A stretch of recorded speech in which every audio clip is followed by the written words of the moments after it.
Alrighty, folks, we're back on the Mana Symbol channel. Back with some Outlaws of Thunder Junction ballin' cards. In this case, we've got Lilah, Undefeated Slickshot. Gunless, apparently, but with no problems because Lilah has prowess, as well as whenever you cast a multicolored instant or sorcery spell from your hand, exile that spell instead of putting it in your graveyard as it resolves. If you do, it becomes plotted. So we've filled this deck with multicolored instants and sorceries. Specifically exploitable is these split cards, because if you cast the Carnival side, then when you plot it and you cast it the next turn, you can cast Carnage without spending 4 mana. So that's pretty sick. Dave had a different card also in the deck, Invent. I thought that card looked terrible, so I cut it. And instead substituted more not quite as powerful cards, but ones that are multicolored and that we will be able to take advantage of here.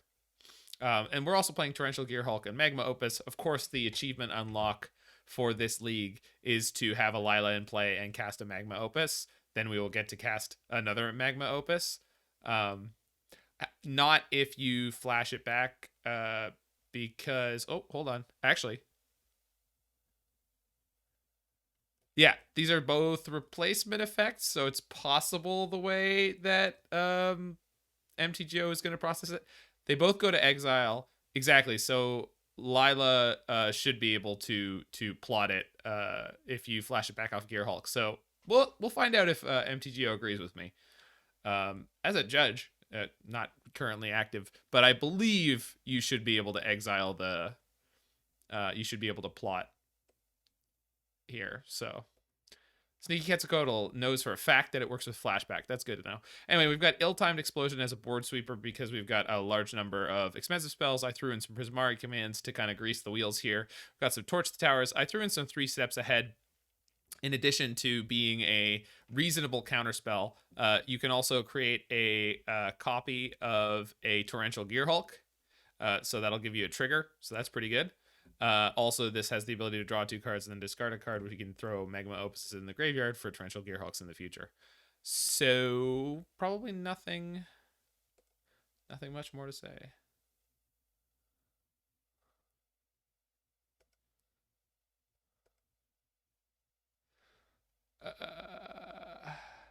So with flashback, it says if it would be put into any zone, I'm pretty sure. It goes to exile. Explain. Flashback.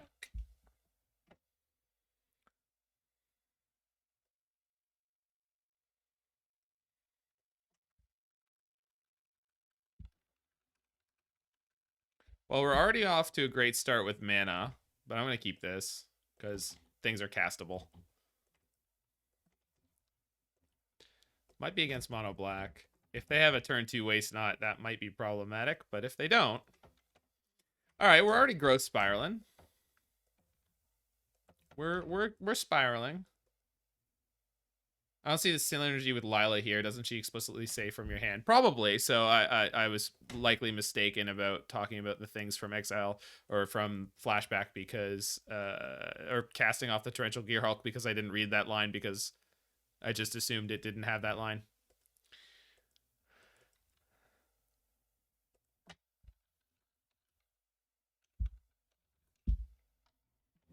Whenever you cast a multicolor spell from your hand. Yeah, okay, perfect.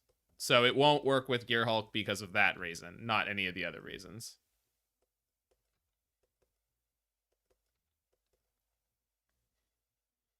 So the second half of the ability would work that way, but the first half doesn't. Preacher of the Schism. Well, I don't have any ability to deal with this now, so we'll just growth spiral.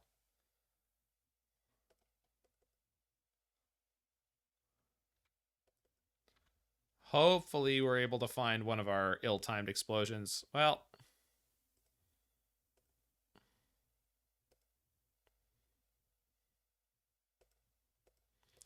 Do I want to kill this Llanowar Elf? Do I... How threatening is this Llanowar Elf? Fairly? They're probably playing Gitrog Monster, aren't they? Or whatever it's called again. The Gitrog rides again.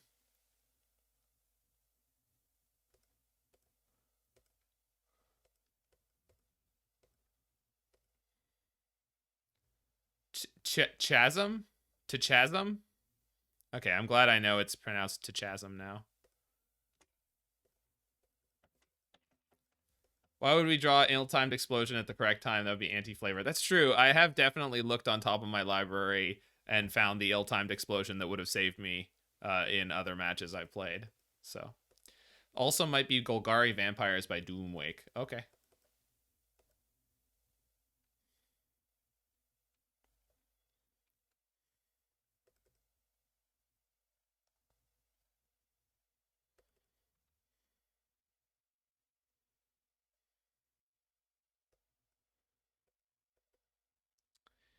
Well,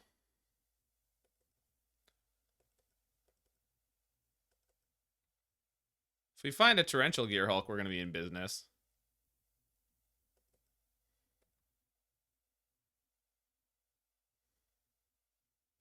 What are you doing over there, opponent?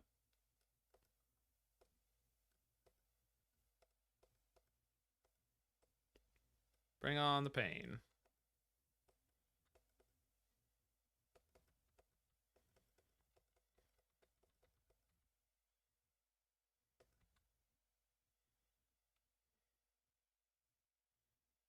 All right. Draw 2, then discard a card.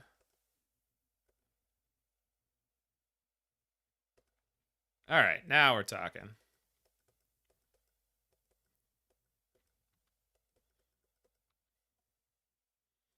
I mean, we might just be in the business of casting Magma Opus. Yes, sorry, Bisha. This got added to my my piano bar playlist after my last contract, where the guy did a great version of it. I don't know what they're doing over there. Like, I can't imagine attacking with Preacher over and over again is like supposed to be their game plan. I guess they've got a handful of creature removal, which is why I like playing this kind of deck a lot. I think it's Cardi B and Megan Thee Stallion. I'm 99% sure I'm not pronouncing that correctly.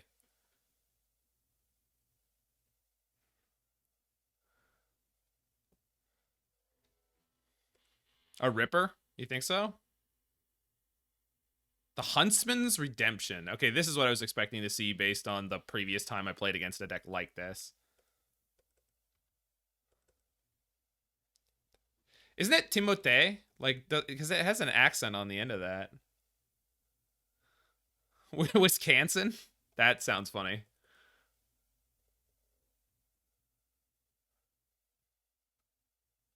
They do Huntsman's to tutor for Rippers. Okay.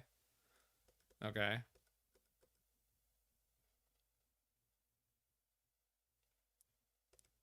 All right. Well, I gotta find something better than what I have right now. Give me the Gearhulk. Ain't no Gearhulk. Come on. What are we doing?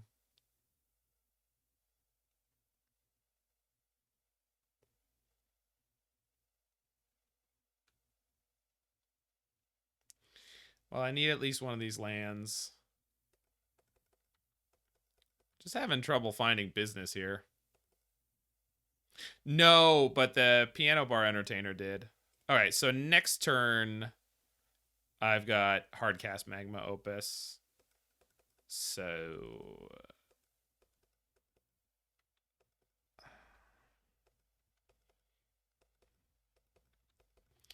likely not going to be good enough, right? But so they can sacrifice a creature. If they do, they look for a creature or basic land.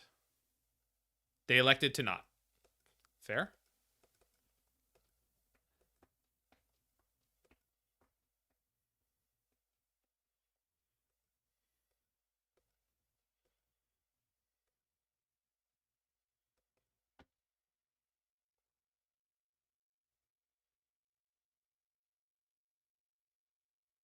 Oh, they're vaulting.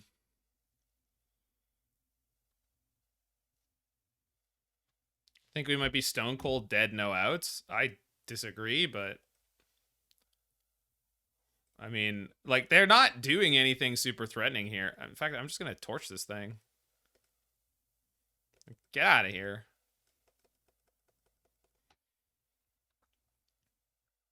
Like, next turn, I'm just straight up casting Magma Opus, so I don't really think I'm dead at all.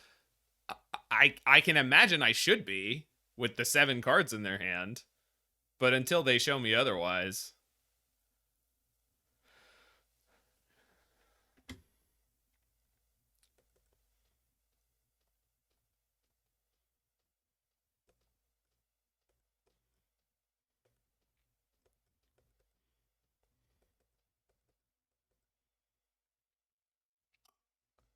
So let's go ahead and do this.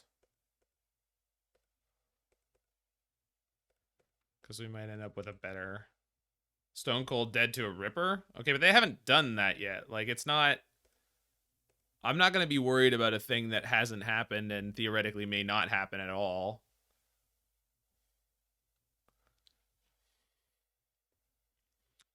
So I think I'm discarding Magma Opus here. Which feels weird, but it's more efficient to cast it off the Gearhulk.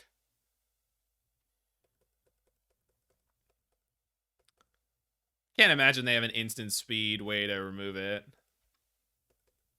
Not tutoring, brooding the Muta feels weird. Yeah, exactly. Like, I don't understand what's happening over there, but it's not my job. You're not my supervisor.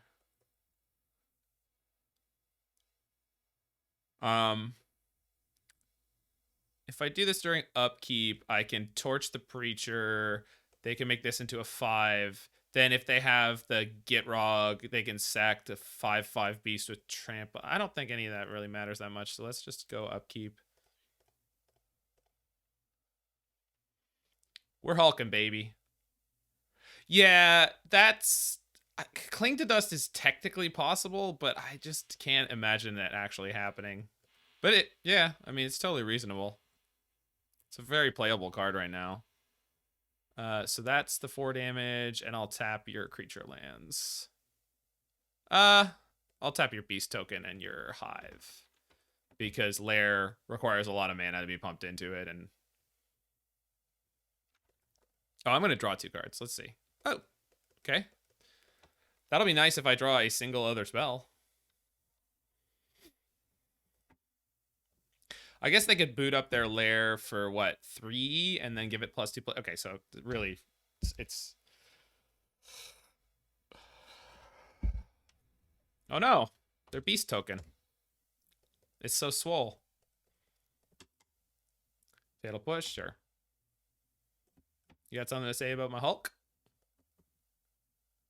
Huntsman to tutor for Lilah. We don't have anywhere near enough creatures. And also that's slow. And also it doesn't synergize if you draw Lilah first.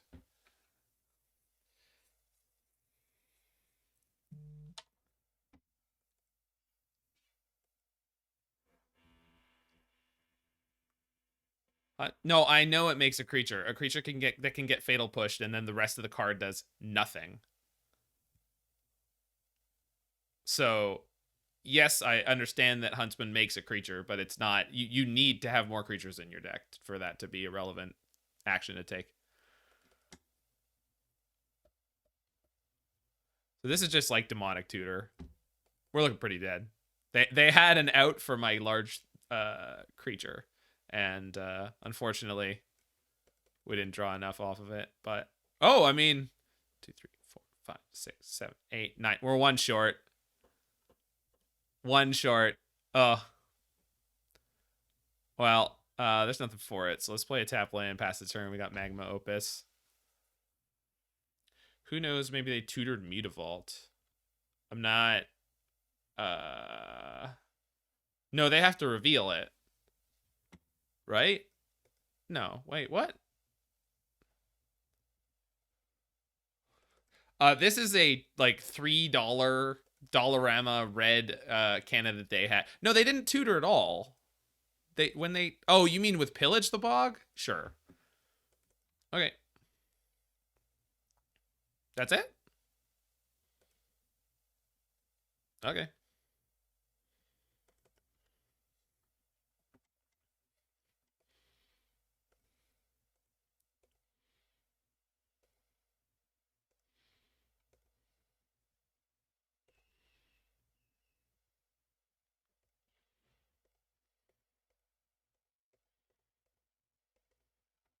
Pow!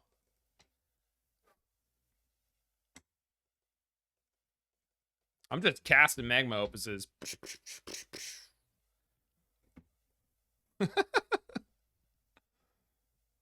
Oh, baby! They got another Fatal Push? They do. Or something. Bitter Triumph. Okay.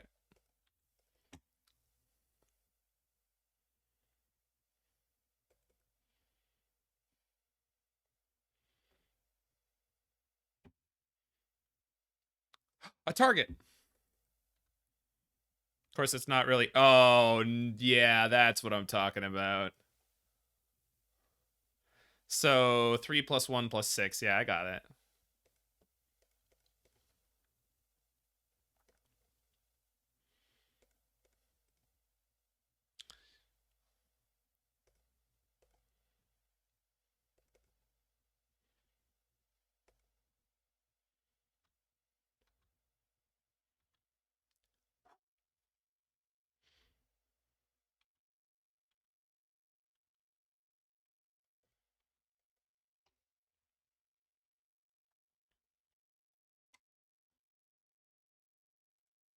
Sorry, Titan. I shot the sheriff.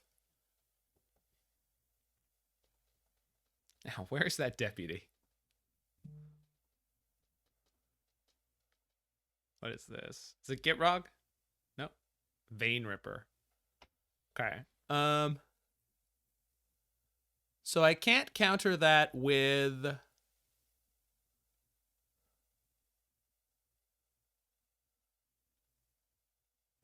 I can't counter that with 3 steps ahead.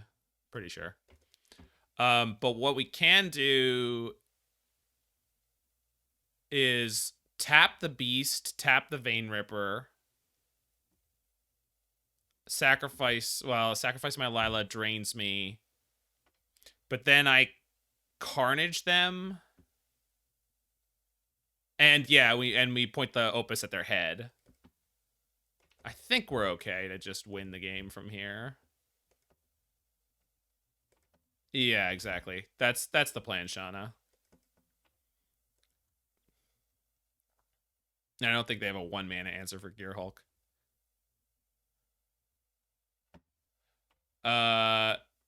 So now we go block and then do it. They gain 2? When are they gaining 2? I'm not killing anything. Well, they're going to gain 2 off the Lilah, but I have Gearhulk plus a 4/4 plus 3 damage. I'm going to go for Xaxes.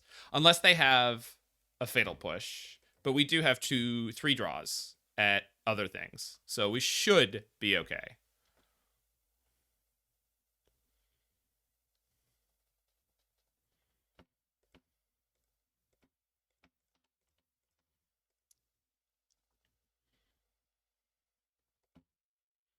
So, Magma Opus.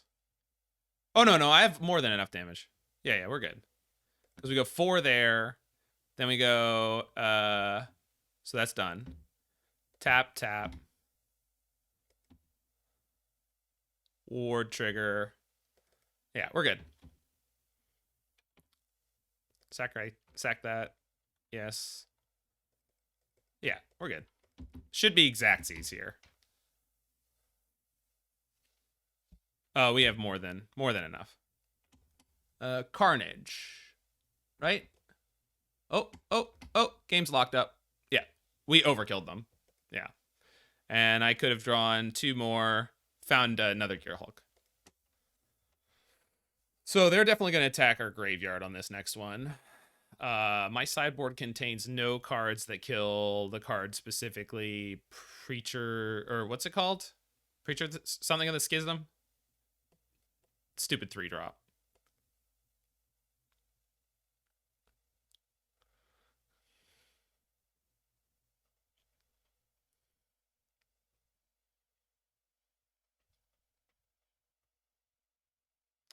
I think Tears of Valakut is better. I have both in the sideboard. I think Tears of Valakut's better, and I don't want infinite answers for just the Ripper.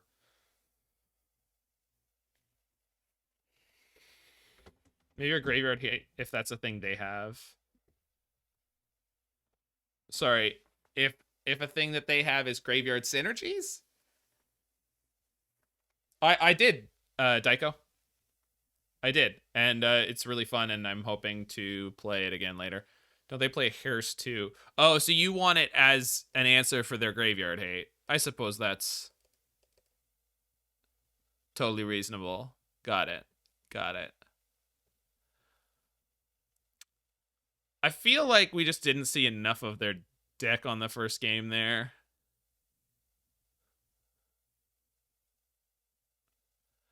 Yeah, I did, Daiko. It's actually should be the current video on my YouTube. I want. You think I want the Tears too? All right. Maybe Izzet Charm's kind of weak here. I agree, Deco, but I really like that deck. I'm going to play it again. I'm going to play it a bunch. Charm and a Command. Command really helped win that last game. But I can see that it's... Yeah. All right. Oh, no, we're down too many then. Yeah, Izzet Charm does seem a little weak in this matchup. Well, their toughnesses are way too high. In fact, I think we should probably be playing the Torches or... Yeah, Torches probably.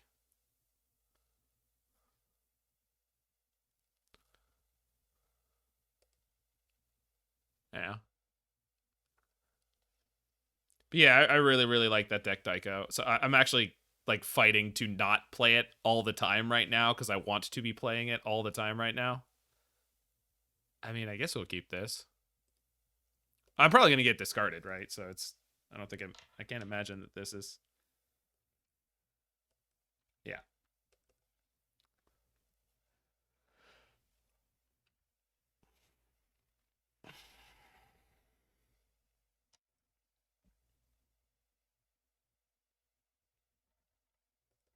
Oh, it takes the Prismari Command.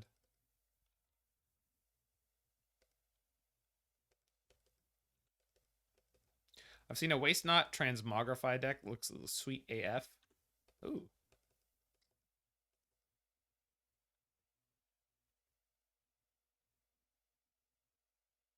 Oh. I mean, annoying that unless we draw a green. Oh, perfect. Thanks, deck. Pew!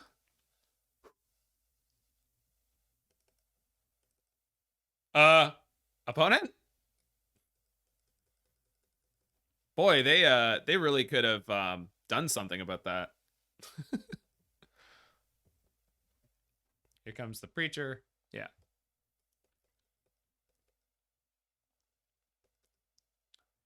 Now, they're at a... Hold on, I need to play one of these colors. They are at more life. Good, so they're not drawing cards right now. Good. I like that.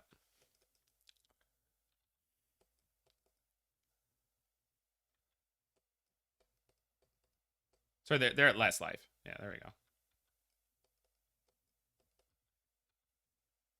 Yeah, that's what I want to see. I don't give a shit.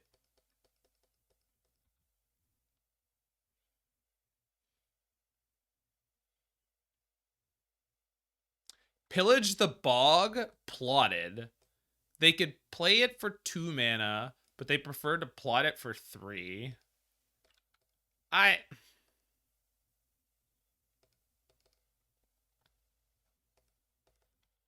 don't... Yeah, I'm not sure about that.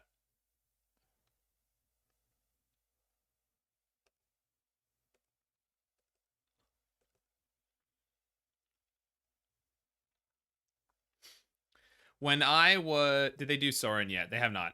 When I was coming back to playing Pioneer, this freaking card, I kicked a Torch the Tower to kill it, and then I realized it had 4 toughness.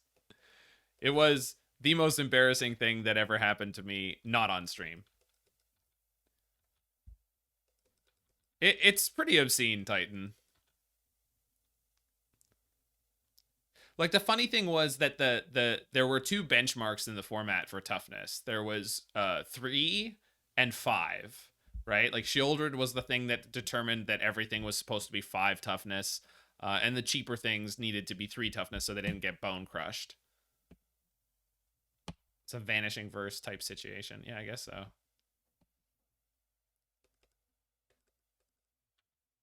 I'm sure they have Vija, but I'm just saying, like, I guess specifically Magic centric. Is this an upkeep Magma Opus kind of situation? I can take them off black mana. Yeah, why not? We're hulking, baby. We're going to kill you. Yes. Guessed it. Mm-hmm. Pew!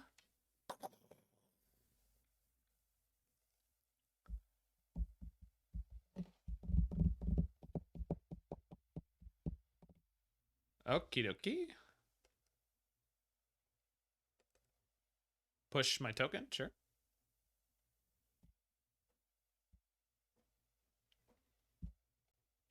Bitter Triumph, sure.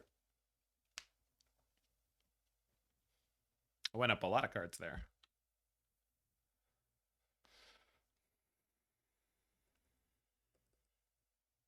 Yeah, we'll see. I mean, if the black surge, flash.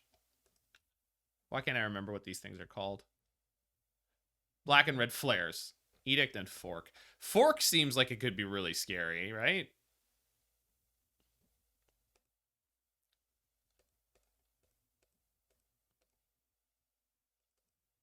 Yeah, fork seems like it could be legitimately dangerous.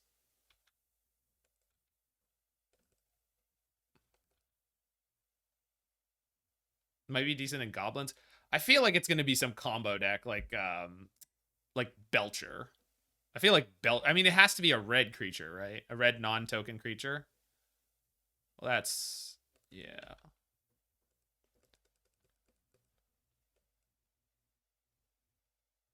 Come on. Yeah.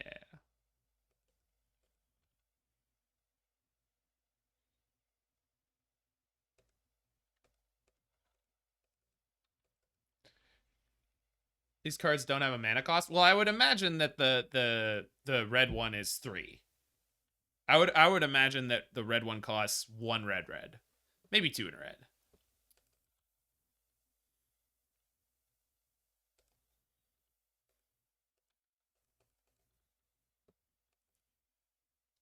That's a card. Now we're cooking.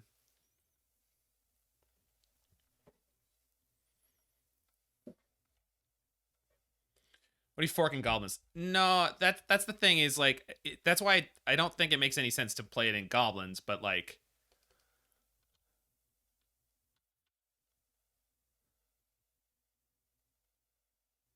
okay, I need you not to play anything like dangerous right now. That's not dangerous. That gets you a dangerous thing, but I can then counter the dangerous thing.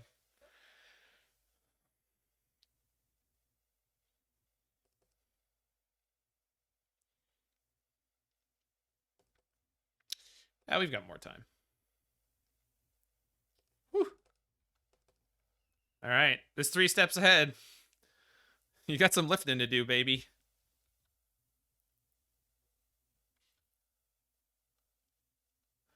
Yeah, see, like the blue one in Dredge sounds insane because they also have Prized Amalgam Titan. So they're going to have a blue creature in play.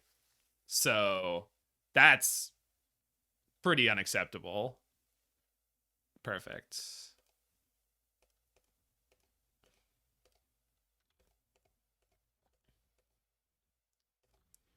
Pew!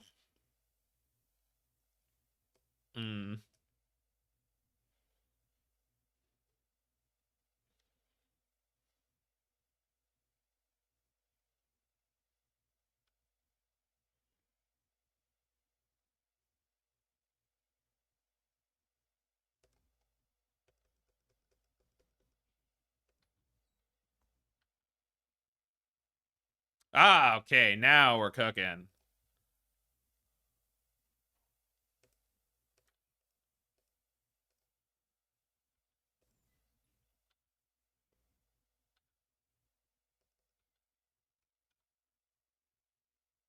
Pull land card on the battlefield? No, I'm good. This seems perfect.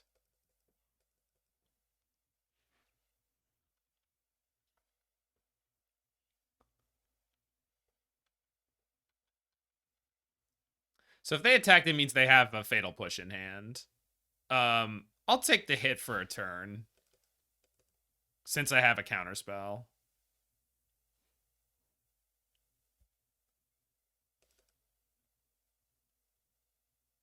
Here's. I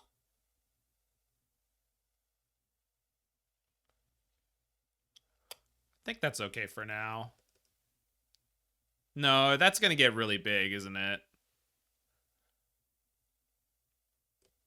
I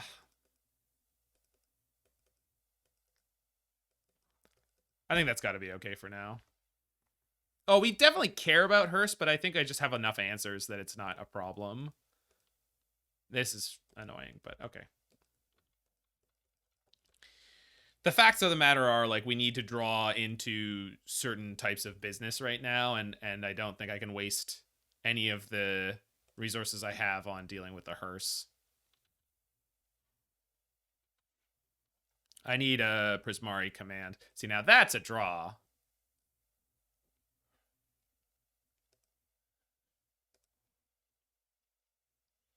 Right now they're tapped out. So let's go, sorry, Carnival. Yeah, perfect. And Torch. So no pusheroonies. Okay.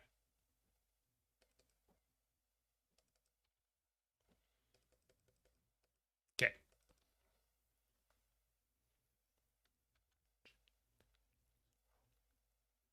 Lilah's a 6/6, not attacking.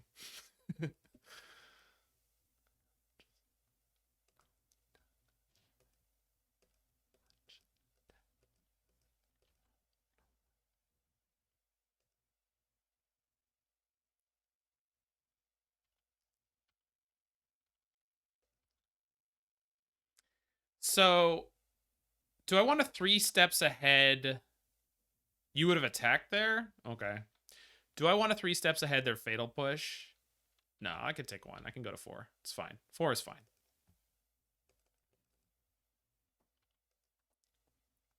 The longer Lilah stays in play, the more we're pulling ahead.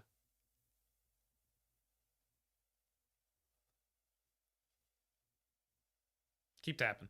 That's good enough.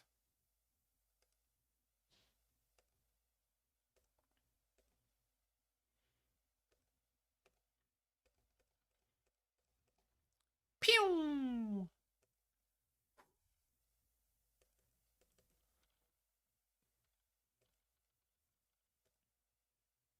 Oh.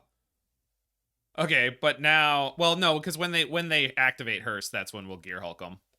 So should be already.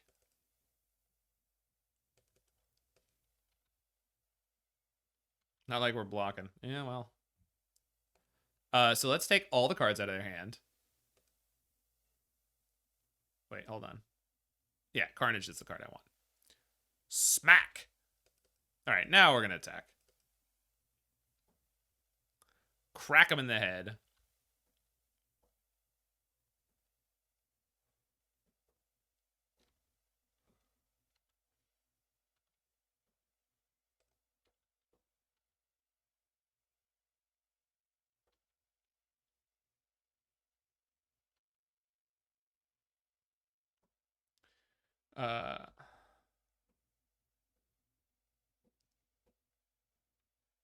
So hold on. If I place 3 steps ahead with Gearhulk, I'm not allowed to do anything with it, I don't think.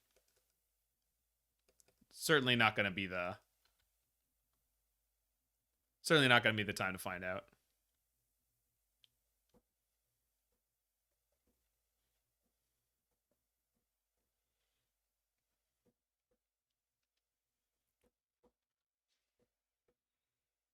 Taking out Torch the Tower and 3 steps ahead. Okay, I guess I just play Growth Spiral. You have to pay additional costs when you cast it from wherever. But I don't... This says without paying its mana cost, and with Gearhulk, I can't remember if you are allowed to play additional costs or not. We're not going to tap this way.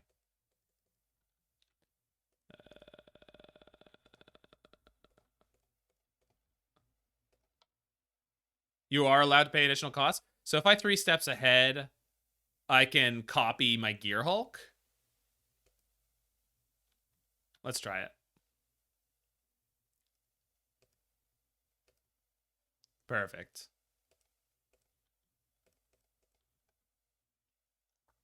Good to know. That's awesome. I was really hoping so. And then Growth Spiral or Carnival Carnage.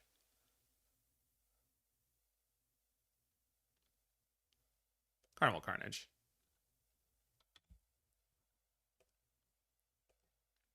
But were you literally just using it to kill a Dusk Legion Zealot? All right. That's so hot.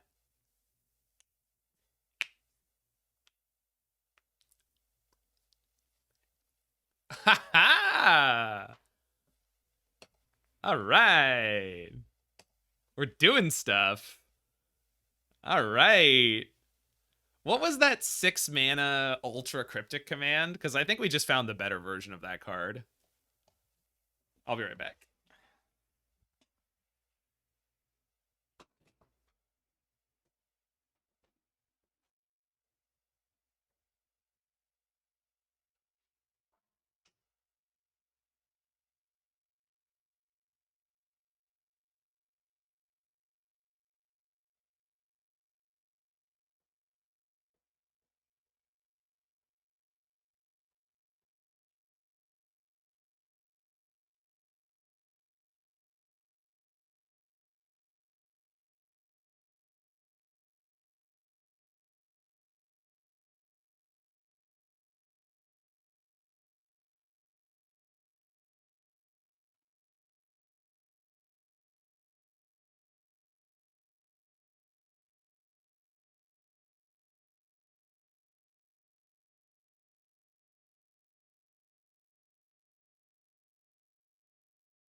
Sublime Epiphany. Yeah, we found the better Sublime Epiphany. Oh boy. No, not today, Satan.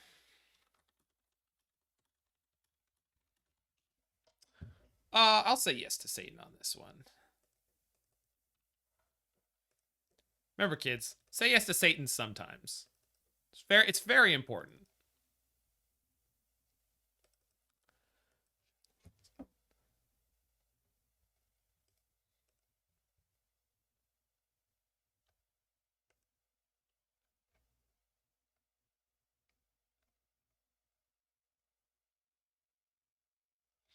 People were asking about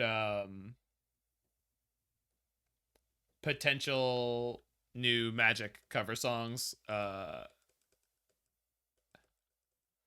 you go. You gotta follow back with Satan.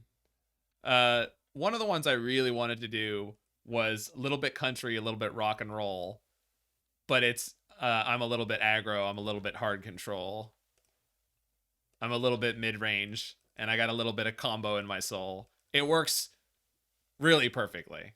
So that would be... It's that or Friends at Low Tables, because Friends at Low Tables I wrote all the lyrics for already, so theoretically that would be the next one, but I'm a little bit aggro, I'm a little bit hard control. That's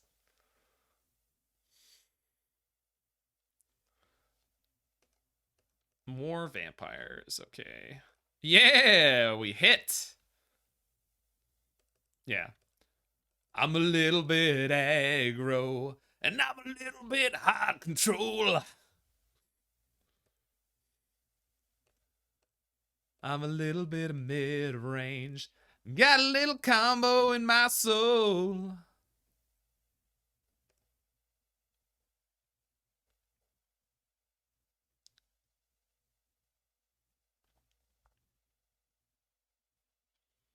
So I've got a treasure here.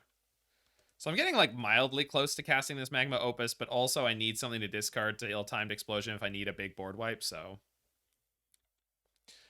We're reasonably well set up if I draw a Gearhulk, so I'm not going to feel too bad if I don't ditch the Magma Opus. And then I can always just ditch it with its own ability.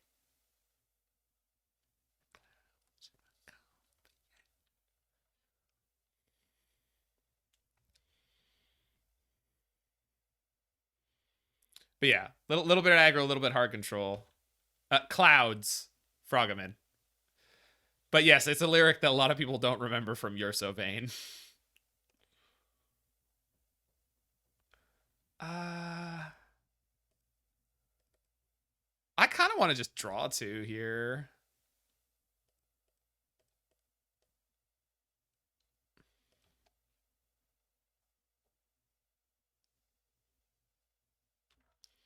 I want red untapped. I can't have red untapped here. Draw two cards, then you may. Okay, so let's see what happens. No. But I should have done that. Yeah, I should have done that before the other thing. But that's fine. 1, 2, 3, 6.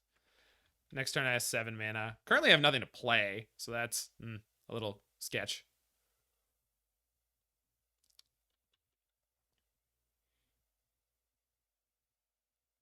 Fable? All right.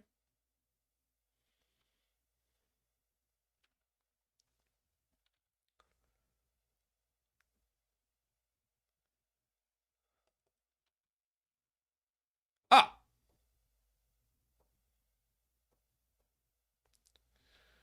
So if I because I have 6, so if I shock, I can go discard Gearhulk.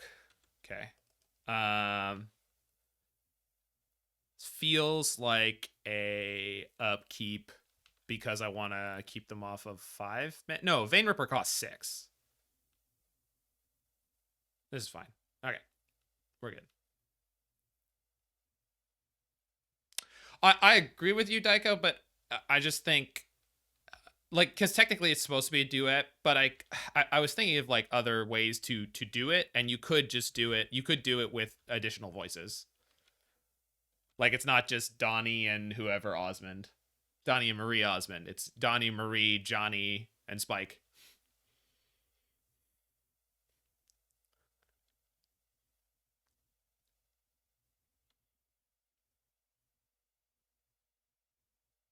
Oh no, opponent.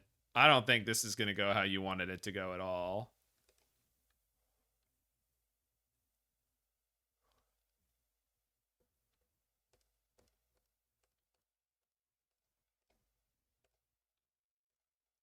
Hiya! Just clap your hands.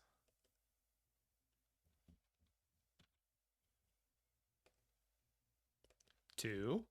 Okay.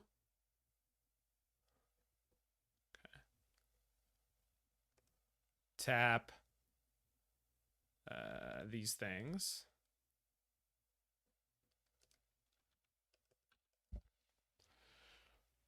Boom, baby. All right. Do as you will.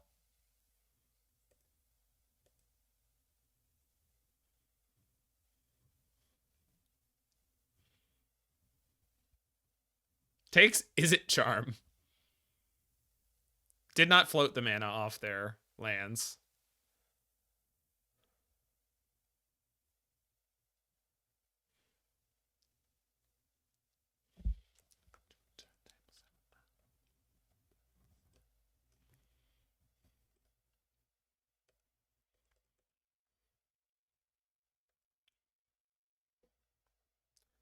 Can put him to 5 here.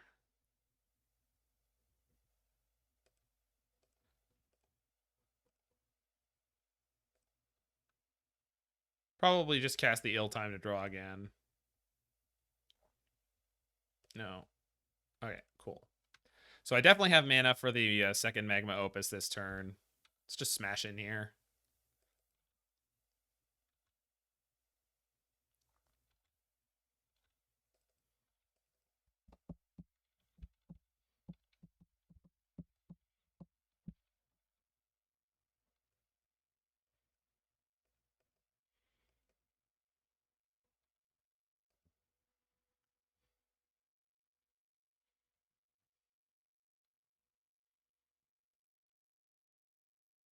Okay.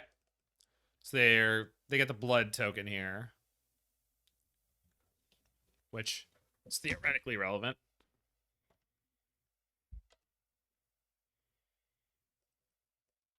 They're drawn. What you got there, nerd? Lock up because we win. All right.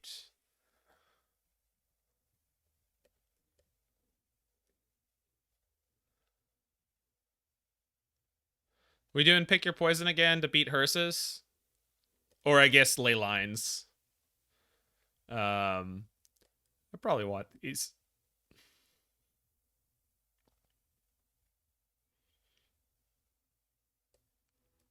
So Izzet Charm is a lot better here because this deck is playing Fable. Not enough that I want to play all four, I don't think, but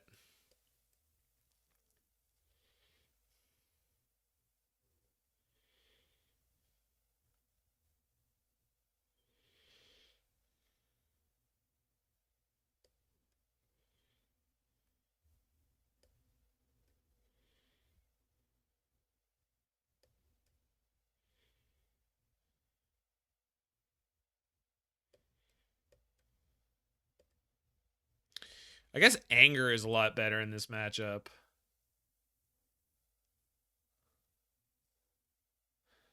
But I definitely want Tears and pick your poison because this is a Soaring.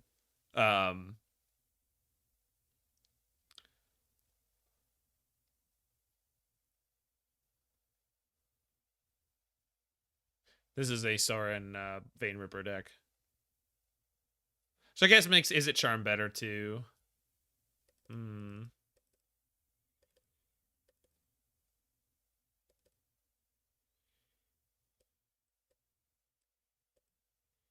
So they also have Blood Tithe Harvester. Like, they have a lot more small creatures. But then I've got the ill-timed explosions, which kind of split the difference of doing different duties here.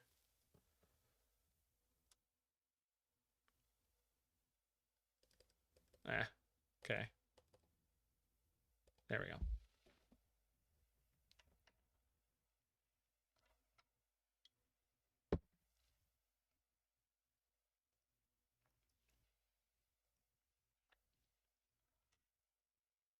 All right. Yeah. Yep. All right. So pick your poison in for a good reason. And we don't technically need our graveyard. Yeah, go nuts. Baby, lock them doors and turn the lights down low. All right.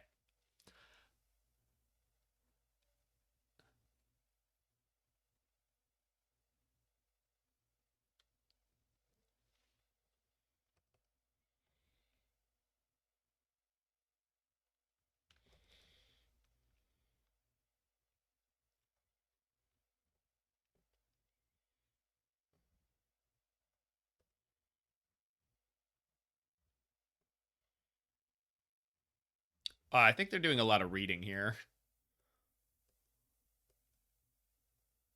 Okay, took the Prismari Command. That's fair. That one.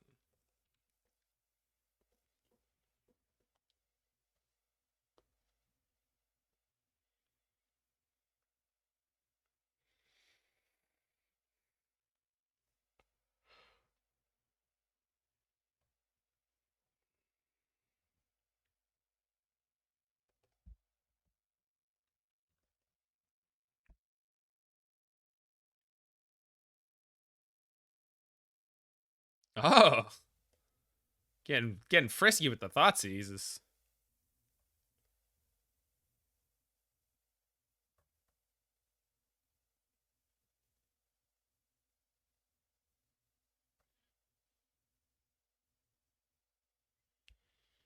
All right, deck, give me a good one. I mean, that's fine. It's not a bad one.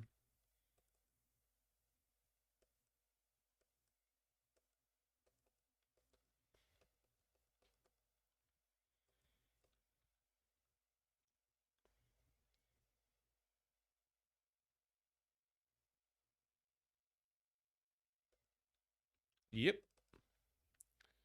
Well, that's a problem.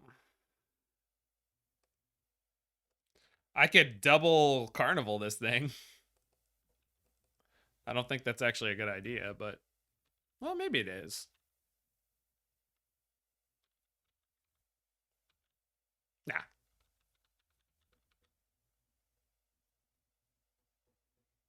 If they go with a discard spell, if they Thoughtseize or Duress me, I'll double.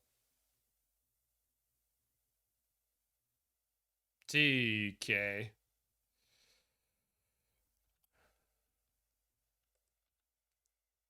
You know what? Yeah, let's kill this guy.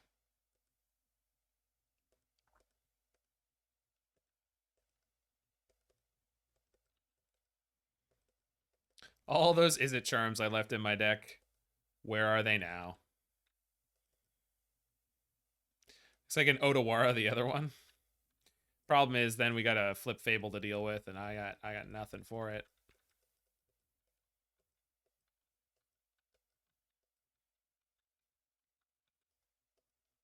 I did end up going all Angers in, right? No, I didn't. I was playing Izzet Charms and such because I thought maybe I'd be able to counter these damn things.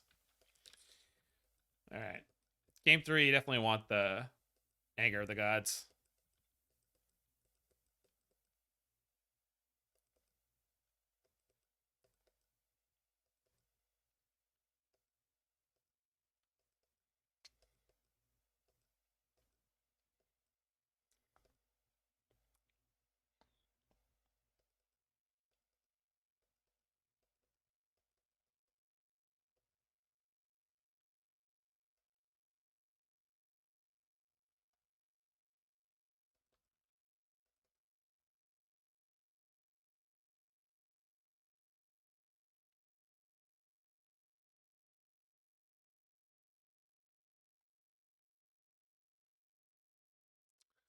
Oh, they're preaching.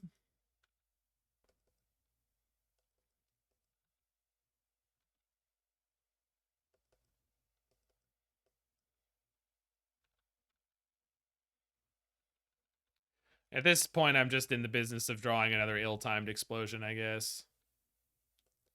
Which is not my favorite game. Hey! When I say stuff, does it just happen?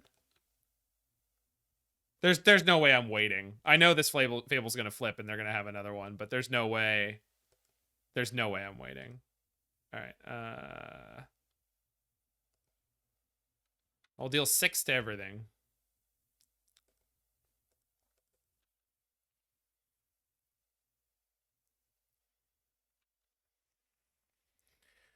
Unfortunately, there's a lot of cards in the deck right now that just don't do much.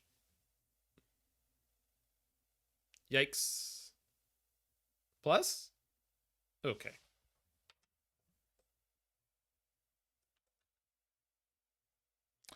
Okay.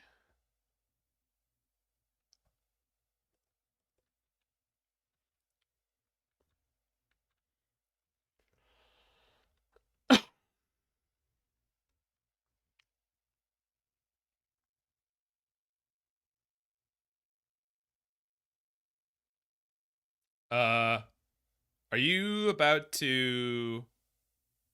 Oh, I see.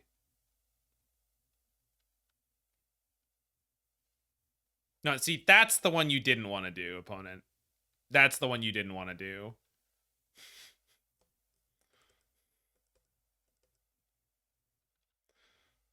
I mean, sure. You could have attacked for 2, but instead you attacked for 2.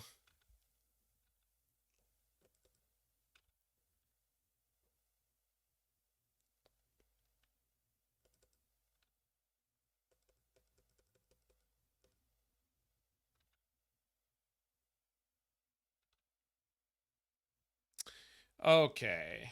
Now we're cooking. Maybe. I mean, obviously, if they Soaring in every single creature they draw, it's bad news for me. And there is an argument that I should have Izzet Charms the Mutavault, and if I'm not going to Izzet Charm the Mutavault, shoot.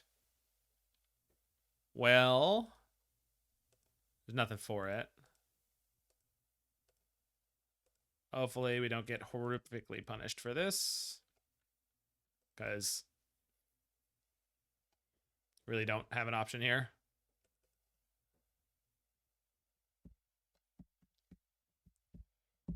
Should have Izzet Charmed this last turn and just assumed I was going to draw more business because I'm basically have to. Oh my.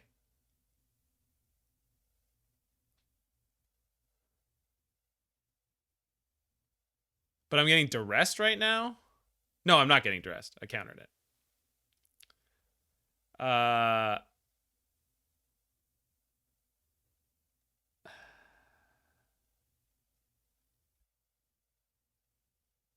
Boy.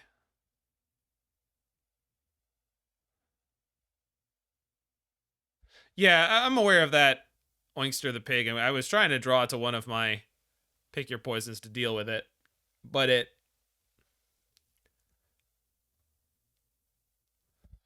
Oh boy. I mean, if they have a Vein Ripper in hand, this is all moot, so... 26 land deck. We'll pick up what we need to cast this Magma Opus. Dump Charm next turn, Otawara, and cycle Opus. I like what I ended up with. I don't know why they're not attacking with the Mutavault. They could have made it a 4/4. Yeah. Okay.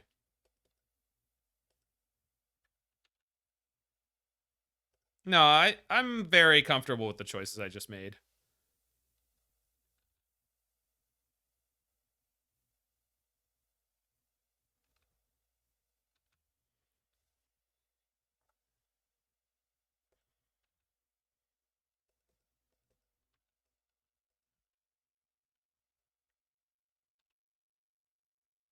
Now this does give it, what is it, Death Touch? Yeah. So it would kill my Gearhulk.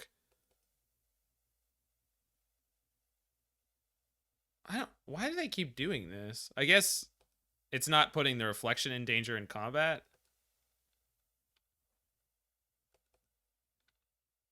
Okay. At this point, I think I have to run the Gearhulk into that. It's not likely to.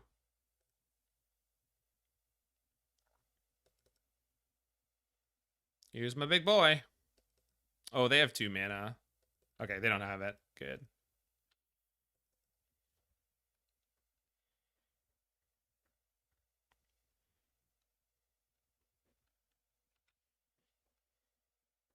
Ah. Now we're talking.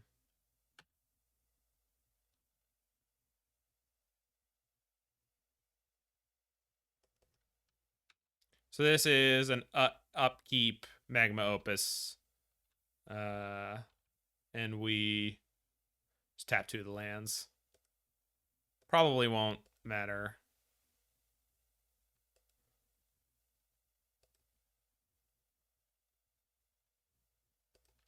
Oh, Magma Opus definitely costs all kinds of 8.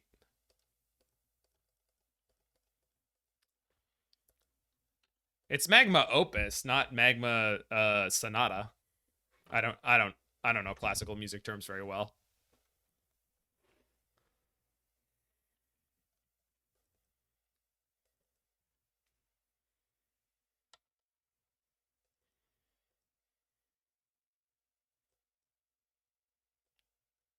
Come on. Yeah, there you go.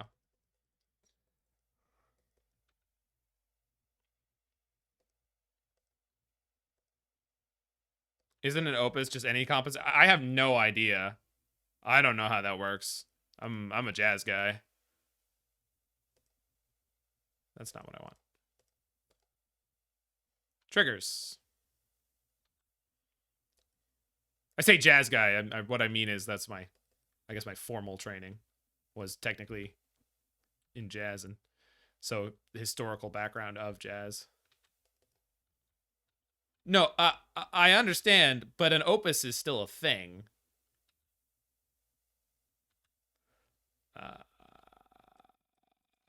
Let's hold on to these. It's a good chance there's a Vein Ripper coming in here.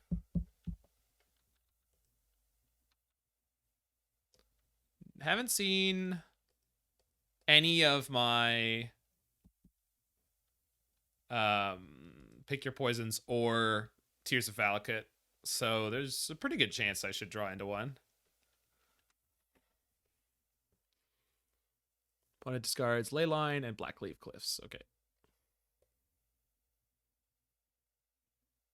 All right, here he comes. Yeah. Okay. I got a lot of shots. Oh my god.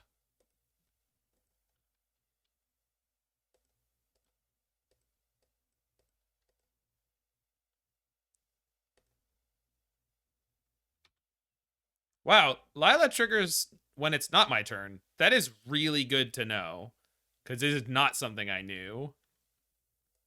Huh. Okay.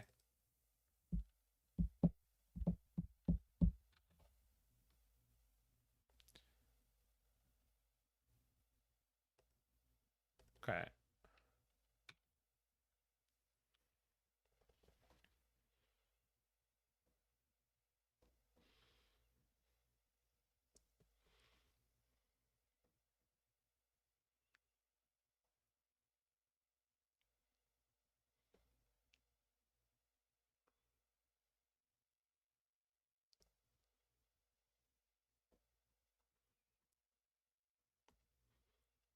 Yeah, they had a pretty good turn, but I got double Izzet Charm.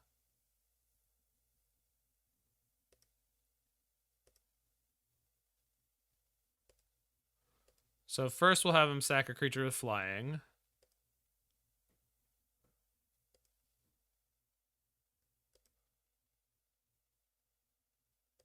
Okay.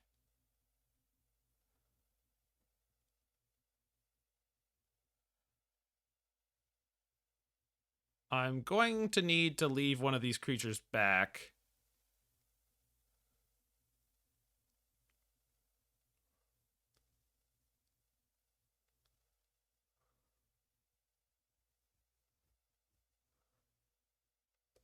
Oh, I guess of course it's Lilah.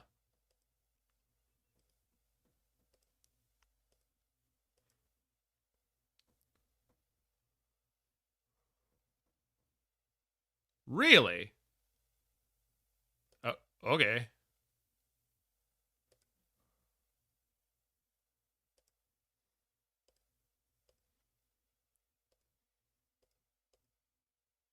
Yeah, I accept your trade offer.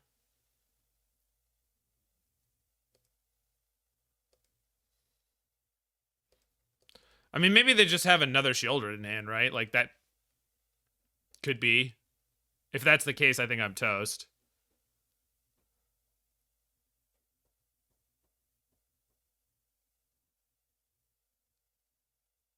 Yeah, that's a shame.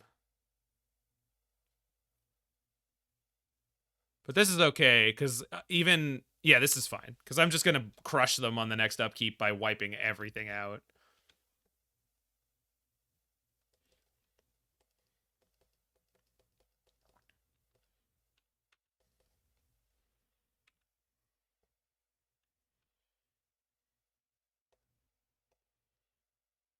Deal 2 damage. Pew!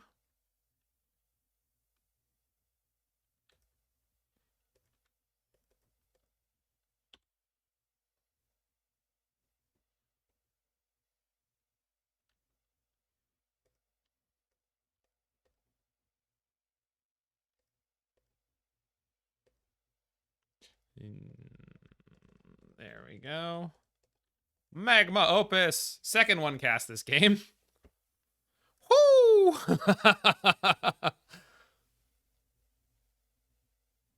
Uh-oh. They floating. Oh, sure. You want to kill my token? That's fine. Oh, Blot Out. Yeah.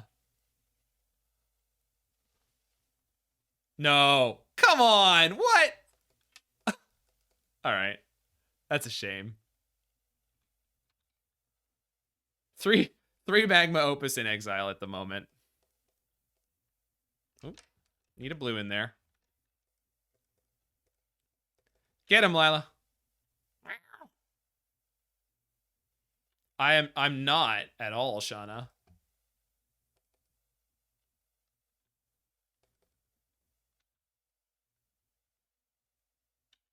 Okay, I'm gonna hold on to lands because I do have like Prismari commands in my deck.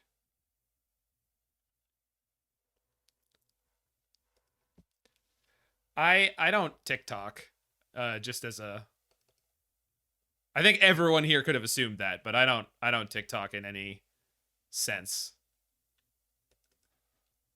There's no way I'm supposed to attack here, so I'm not going to.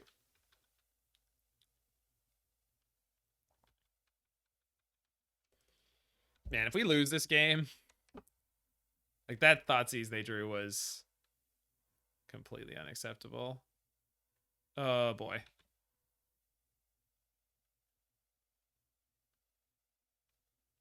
He calls the thing I'm doing here tax fraud. I didn't even know the thing I was doing here could have a name. Tax fraud? What? I don't understand anything there. Casting spells for free. Okay. I mean, I mean,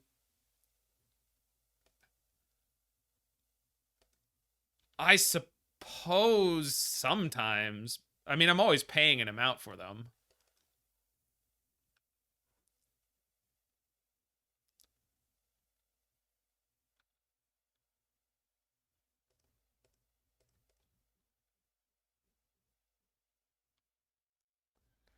Well, do I want to get rid of this ley line? Probably.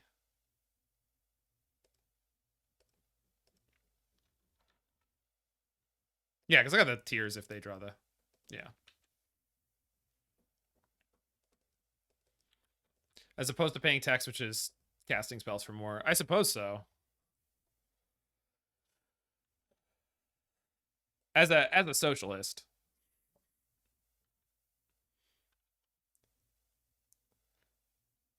I feel like all I'm doing is using government approved subsidies. That's what I'm doing.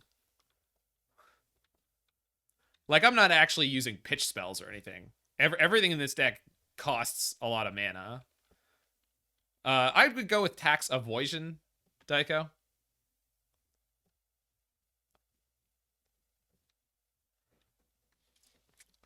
I don't say evasion. I say avoidance.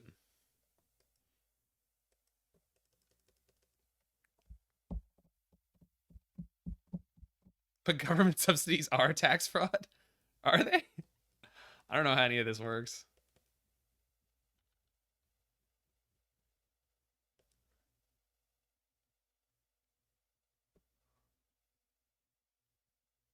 Wow. Boy, they're just...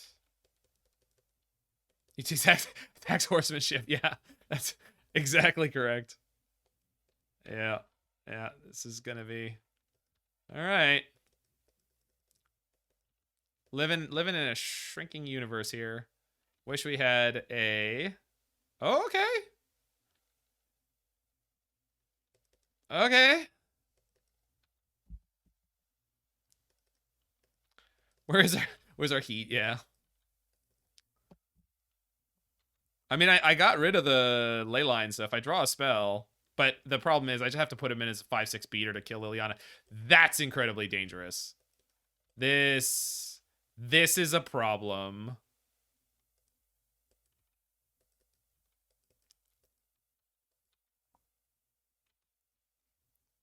I do not have a lot of time to deal with this hive.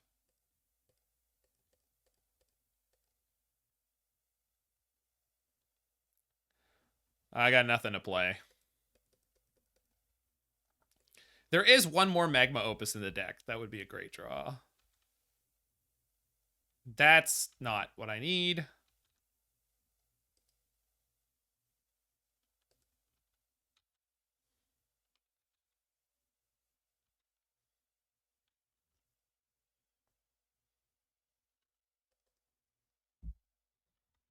No, I understand that the Soaring can't do anything particular. I'm just saying this Hive of the Eye Tyrant, like, oh my god, brutal. I mean, as long as if I find a second creature that's big enough, I'm fine, but there's not a lot of those in this deck. Yeah, going to 3.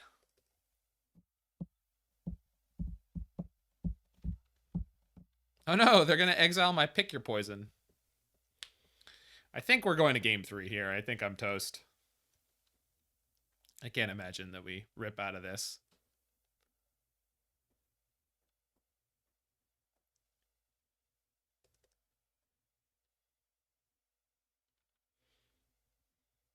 I guess that'll do it. Once. Okay. But if they actually give it Death Touch or Lifelink before they attack, they will kill both my Torrential Gearhulks. Which, if I've checked my math, is bad. Also, if they just draw a vampire, they just Lightning Helix me. Going to 3 was an unacceptably low amount of life in this situation. Yeah, there's nothing I could do about it. If I had a removal spell, I could kill the Blood Tithe Harvester in response, because this is a reflexive trigger. So next turn, I was going to draw Triome and cycle into Opus, the 4th Opus. That's fine. Okay, I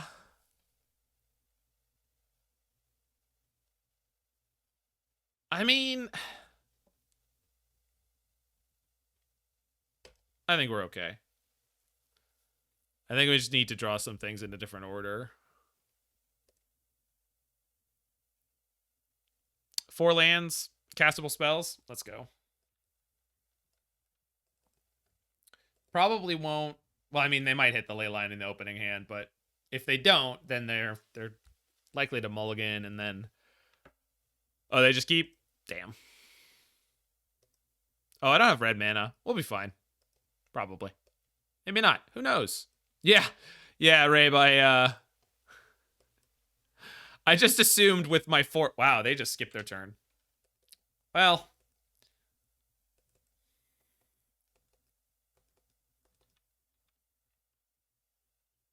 It's okay. I don't have castable spells. Seems fair. I thought I did. All right. Come on. Oh, boy. Oh, boy. If this is why I lose this game, I'm gonna have a great day. Oh, they have the twin, huh? Okay, thank God. Okay, okay. Please Splinter Twin me, opponent.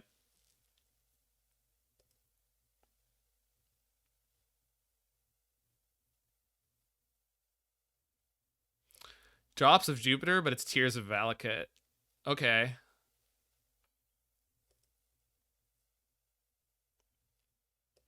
Tell me, have you ever taken 5? Huh. I guess this is more useful overall. Now, if I go Prismari Command on this first and make a treasure,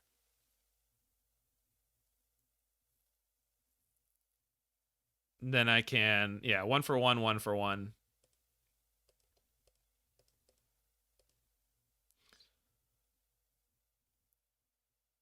But I don't really want to... Okay, we'll leave the Soaring in play for a second because I think we can do better on the exchange.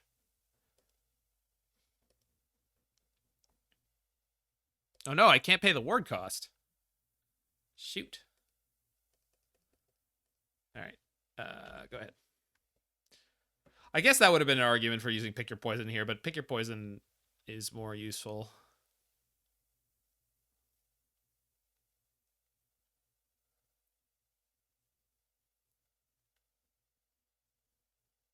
Oh no, uncounterable. See, now that card's going to be a problem right now. Especially with an extra point of toughness. Oh boy. Well, that's on me.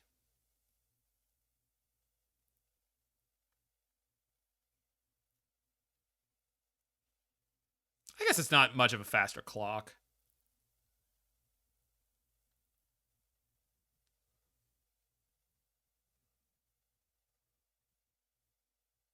Yeah, that's exactly what I was talking about, Frogman. But even then, like, that's not really a profitable exchange, so I don't really know why we're even considering it in the first place. What we're gonna do here is we're gonna shock the Soaring and draw 2, discard 2 to try to hit land drops.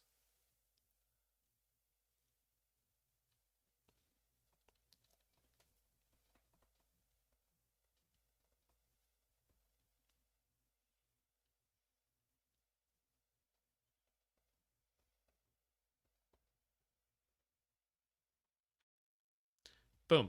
All right, so we don't have to do that anymore this turn, which means I can shock and make a treasure, which means I could Carnage. But I think Shock Rummage is still the best thing to do right now, because we're just looking for one of our bigger booms.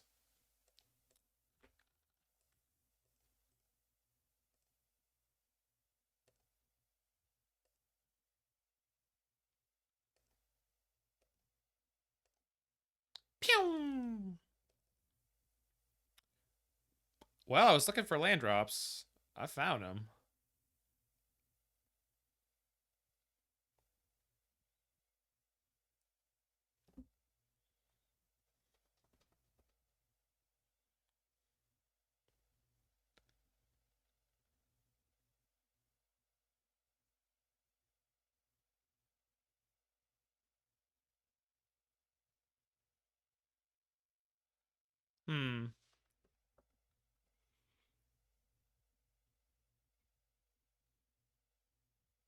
So I can just ditch all these for now. Sure.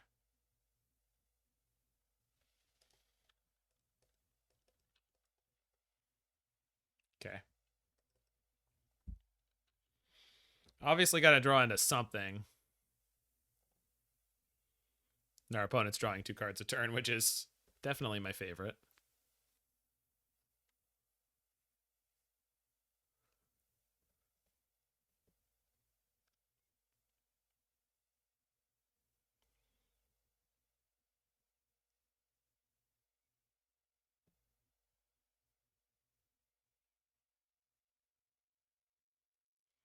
Preacher of Schism. Yeah, if only it also had flying, right?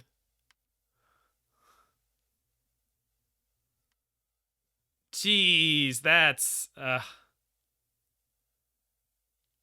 that's...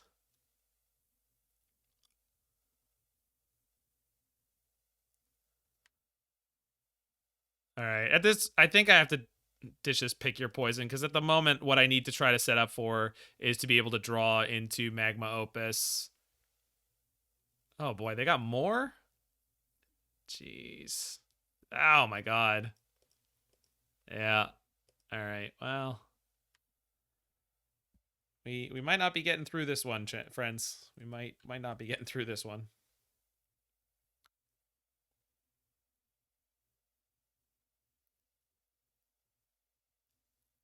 I think that's it, usually in the last verse or last chorus, Daiko.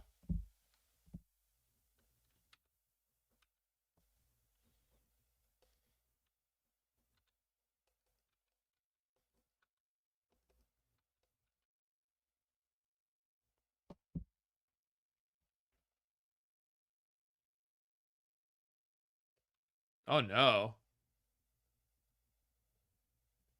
Well, I don't think we're getting through this game.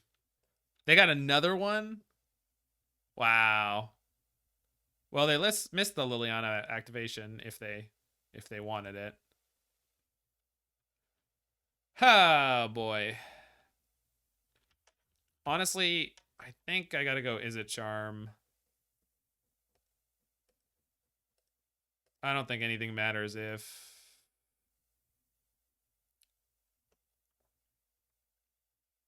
Yeah, we're just not going to be able to beat this. This is too much all at once.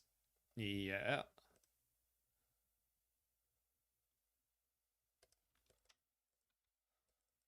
Because even the... Yeah, all right. That's all right. They just drew a lot more gas. playing 26 lands, and very few of them are utility lands. So that's certainly a problem. Although I don't think we've really ever seen our Mirrexes. Not that they would have helped in that matchup. But Black-Red Vampires is just a very powerful deck, so I'm not going to feel bad about that one.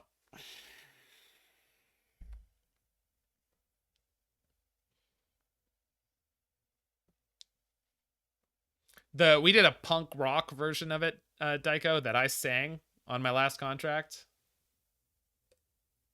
Actually, let me pull that up if I can find it. Colossus deck was really fun. Eternal 88. Big Daddy.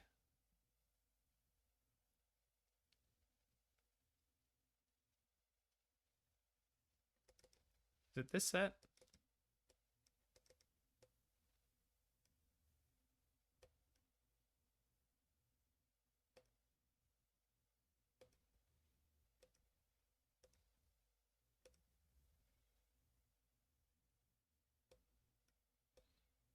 Oh yeah, it'll be this set.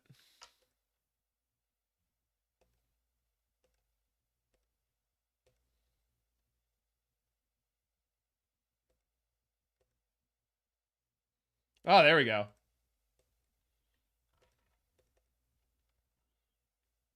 Oh, we're against Law 11.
Oh no.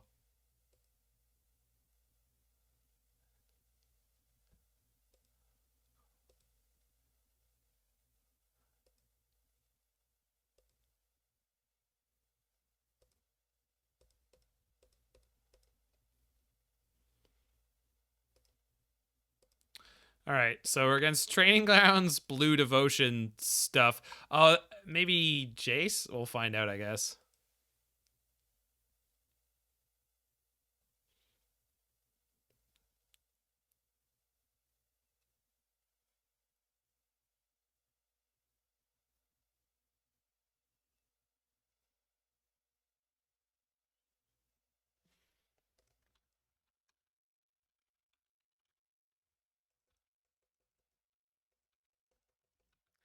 All right, so we're in a reasonable position here.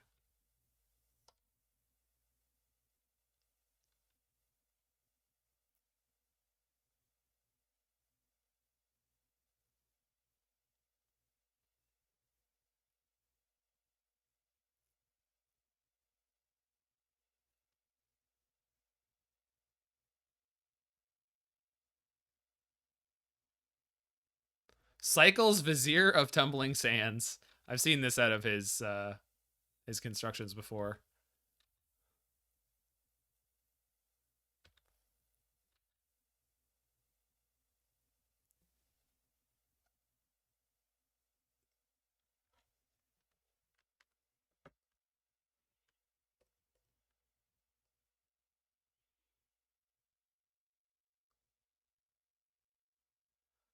All right, I guess we'll just rummage. Let's. I guess we could get. Yeah, if they counter, that's fine.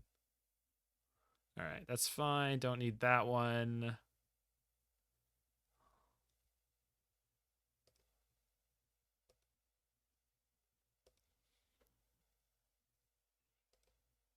All right. Getting slowly beaten to death by a Thassa's Oracle.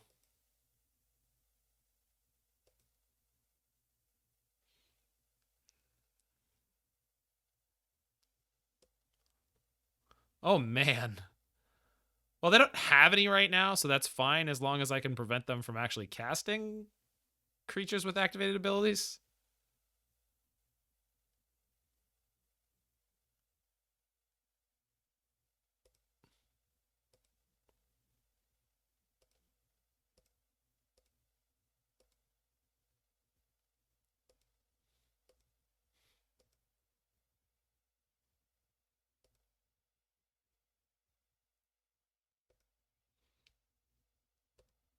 That was from our last night. Ah. Activated abilities of creatures. But this is a 2-for-1.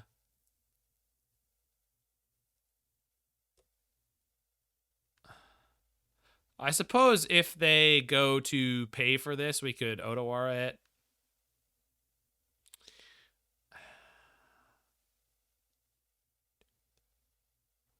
It's 5 to do this the fun way. Yeah, and then I have Izzet Charm backing me up. Okay.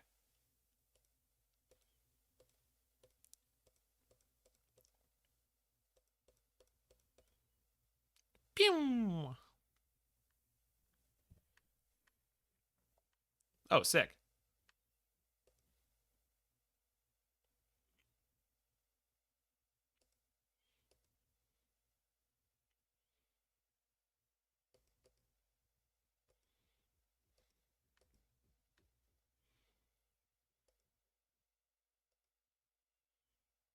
Okay.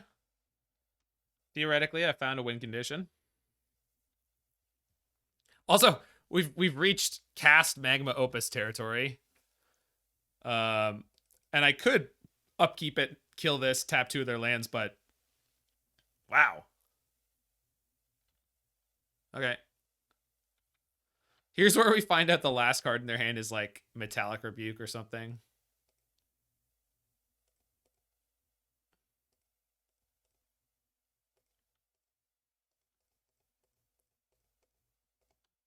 Let's get blown out. Nope. Okay. I'm not sure what Law 11's doing here. I'm sure this is just a very unfortunate draw. Uh-oh. Otawara. Okay, okay. That's fine.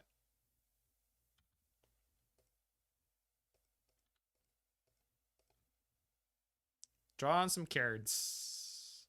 No, I'm good.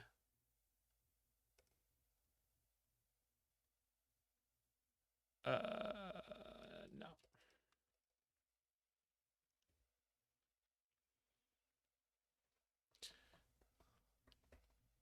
Good draw.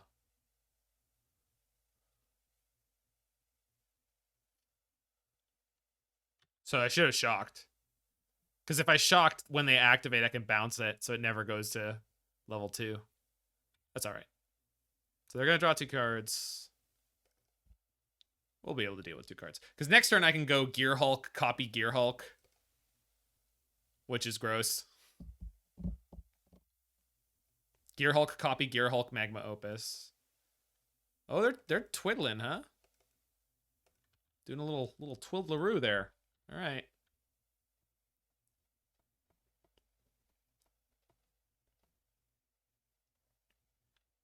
They're hawking.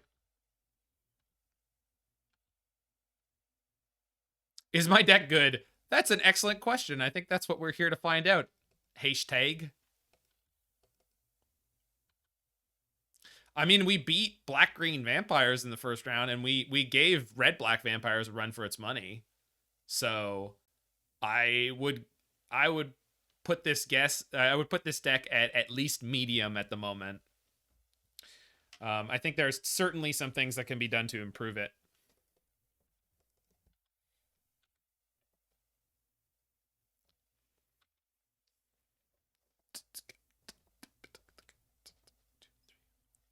Six plus 3, yeah.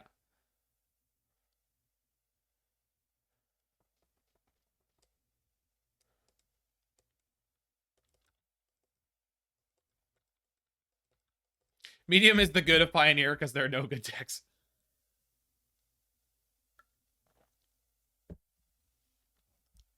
Yeah, I could put us at sub-medium. Okay, last card in hand is getting countered. Absolutely. So here we go. Gearhulk. We Hulkin. But we're not done. Because we're going to go 3 steps ahead. Cast this. Create a copy. We Hulkin. And... oh, I'm not actually countering the... oops. Bad timing. That's fine. I think we'll be fine.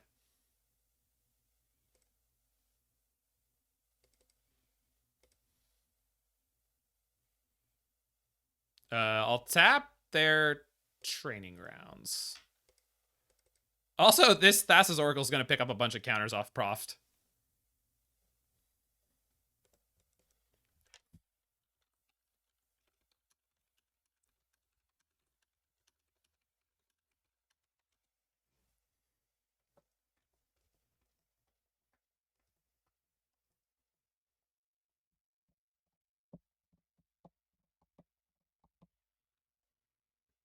So the Oracle should be dead, along with the Omen Hawker. Although they would have 3 more life, but that's fine. They just stacked 1, 2, 3, a lot. 6? All right, it's only 2/4.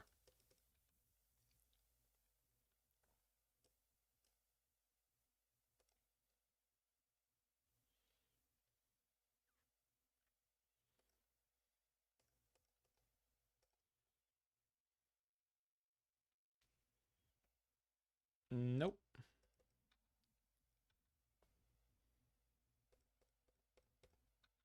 Smash?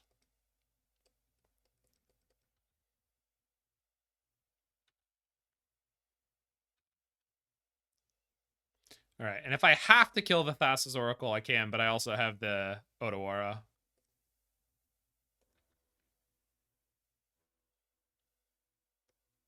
Wizard class. Yes. And then when they go to pump it, Otawara.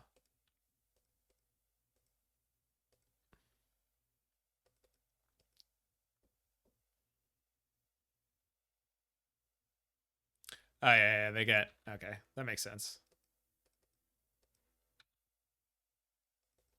So they cast it.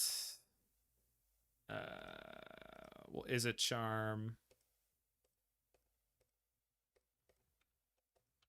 They'll pay 2, then they only have 4 mana, then they pay 3 and draw. And then they die. Oh, we're getting him, Nimble Mongoose. You got a threshold? You got a threshold there, Nimble Mongoose? Are we talking Shroud? Are we talking a 3/3 for 1 mana with Shroud? Are we talking a 1/1 for 1? Either way, I'm into the goose. Okay, so these things all day day, you know.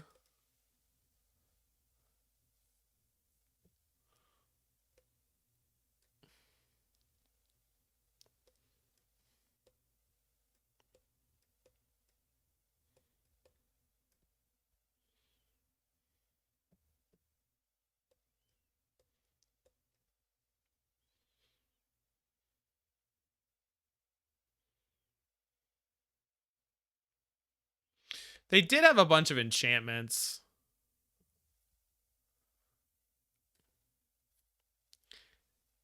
It's probably worth having more interaction.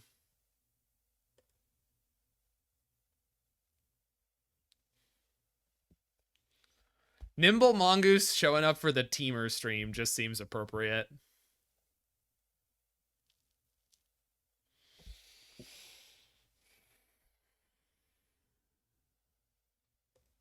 Okay, because we've got Dispute on 2, and there's a lot of potentially good draws for this hand. Enigma Jewel. The Enigma Jewel. Oh boy. Well.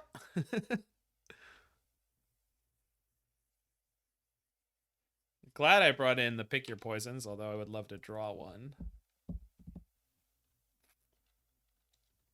Secret Door. Hell yeah.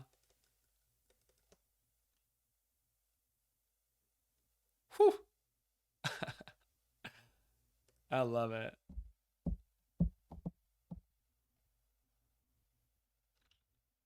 Okay.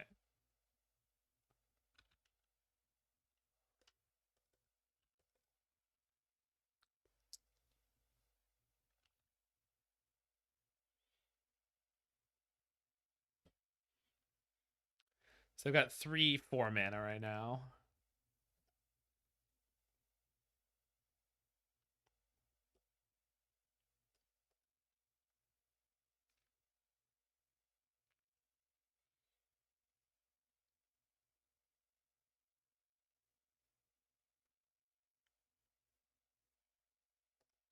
Yikes. Yep. A little tit for tat. Okay. Not actually like a big problem for us. Like, I mean, it exiles the graveyard, but I don't think the searching is a big deal. The fact that it gives them 2 more devotion pips is actually the most frightening part of the card at the moment.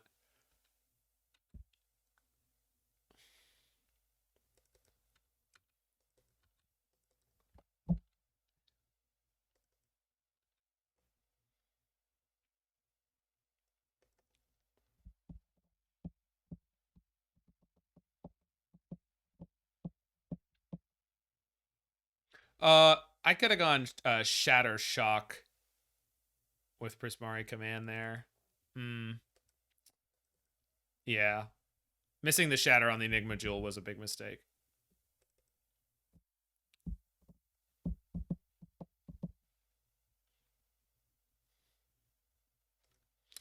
Okay, so probably, yeah.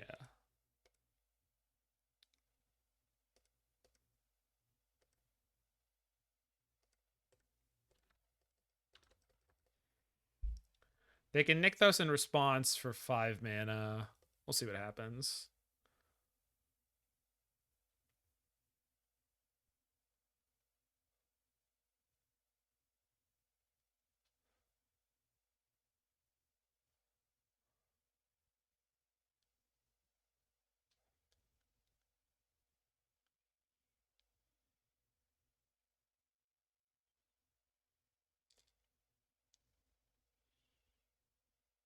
Oh!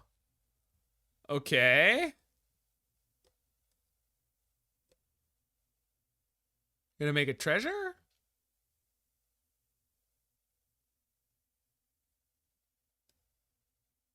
No? Oh no, a cave entrance. Scry 1. Okay. Oh, they're milling themselves. What does that mean? What is that deck doing milling itself?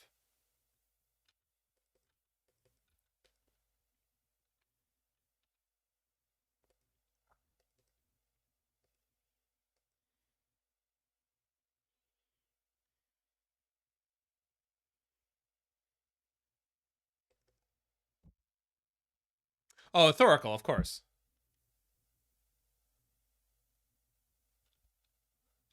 Okay.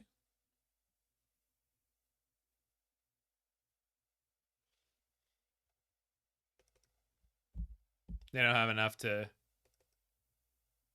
Well, they do. Okay. Now they're going to get a goblin or a treasure. Okay.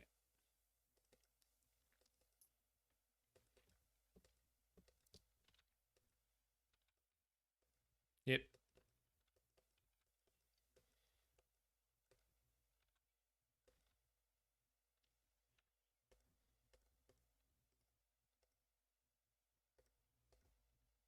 What we got? What we got?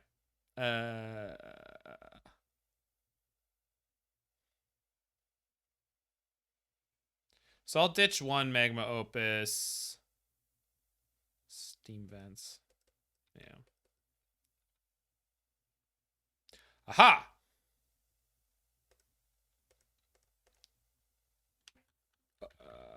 Hold on. I just played this. Yeah, okay. So I can use this to make my red. Perfect. Lilah.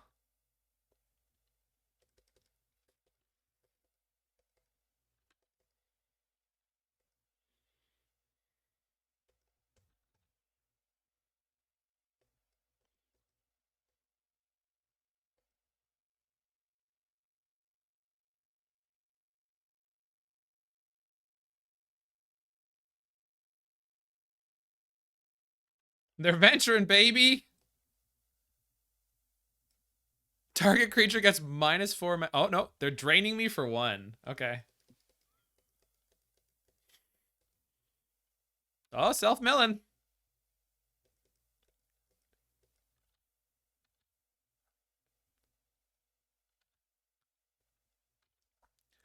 I've deployed something that they can never beat. A reasonable sized creature.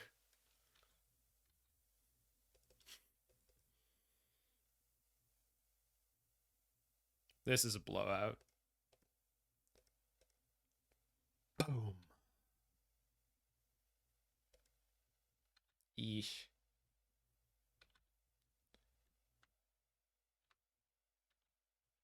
Yeah.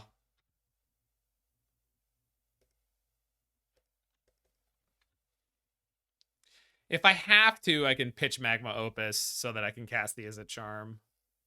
I don't want to do that, but profts. Deal. You may draw a card.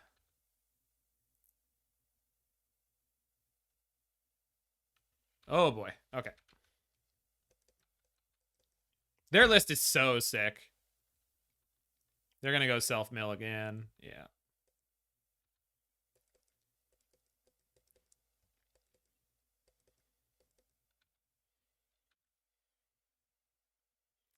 So go end step. Well, I'm pretty close to casting the front side. Let's hold on to it.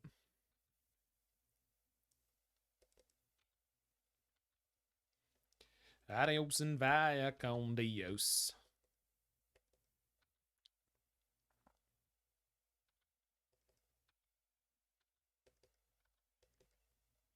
They got 5, 6 mana.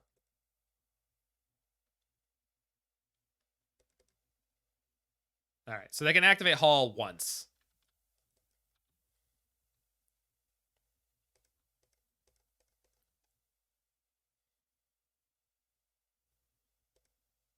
This is gonna rebound. I say rebound. It becomes plotted.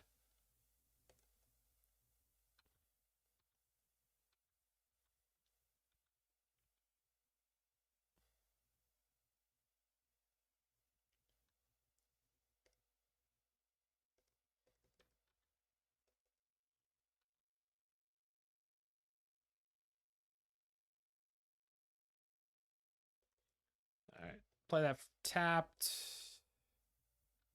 Go in with the might. Sort of, yeah. It certainly is in terms of how much choice you have, Daiko. You have to play it. This can only be played as a sorcery, so this no longer functions as a counter spell. But both the other modes work, and they do so for 0 mana, which is pretty cool. But I guess rebound counterspell would never work anyway, so what am I talking about? Yeah. I got there.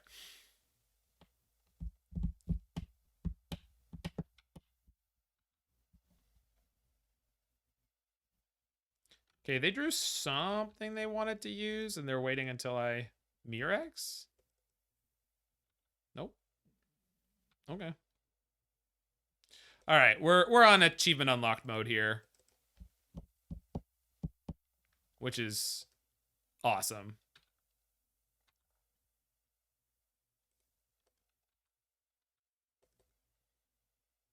Yeah, it is a little disorienting to play with, Daiko. It is weird to me that they did it the way they did it.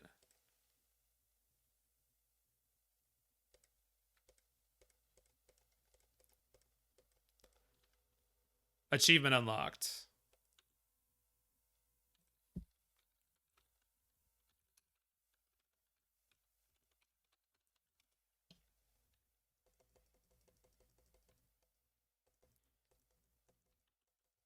Yeah, the problem is Ephemerate's not multicolored, right? You need a multicolored rebound, multicolored Ephemerate. And yeah, exactly, Deco. It is a very interestingly designed mechanic because of what it can and can't do. It really ended up being quite the thing.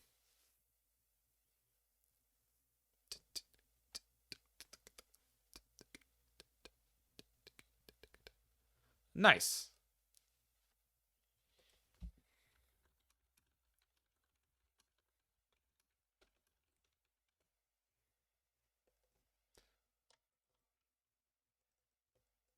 No, there's just, I mean, it's just one of those mechanics that as they designed it, there's a bunch of things it can't do, and I think that's kind of cool.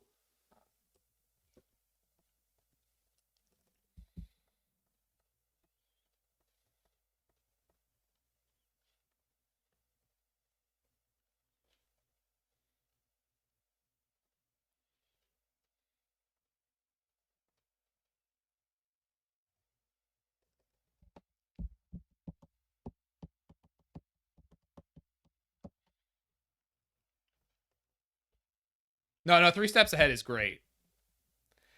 And Tiny Skeleton Cowboy Tiny Bones is great. What are they doing? They've got 1 card in hand, 1 mana left. Oh, okay.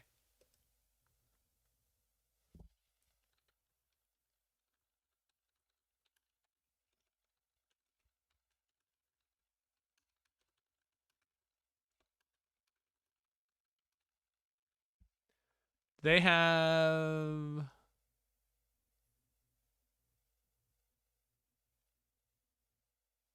one Thassa.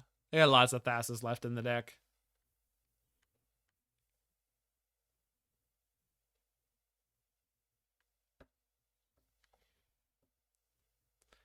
Plot is cast from exile, yes.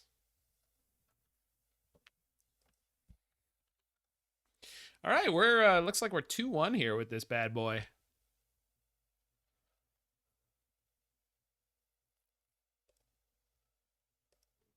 Just gonna grab a cup of water, fill up my water.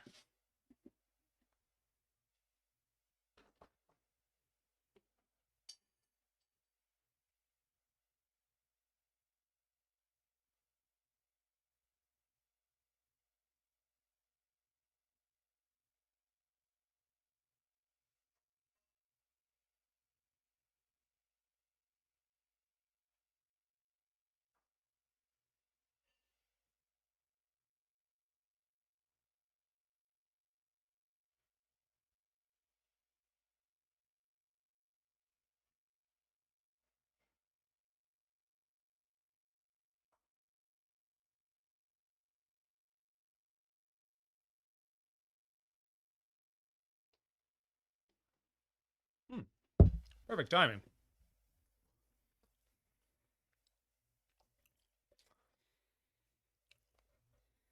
Oh, well, those people are not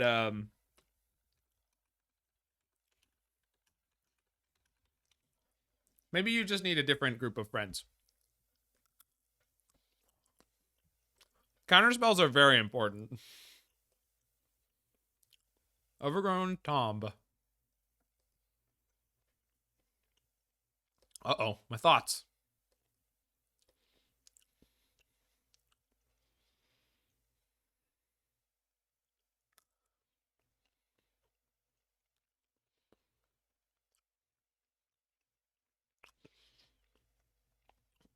Well, it's actually interesting to look at counterspells versus Thoughtseize style cards. Counterspells are actually more fair in that the opponent spent mana and the person who played both players spend mana for the interactions to take place. Thoughtseize, one person spends mana to remove the card that the other person didn't spend mana on. So Thoughtseize is actually like theoretically a worse card, and yet it's so much better.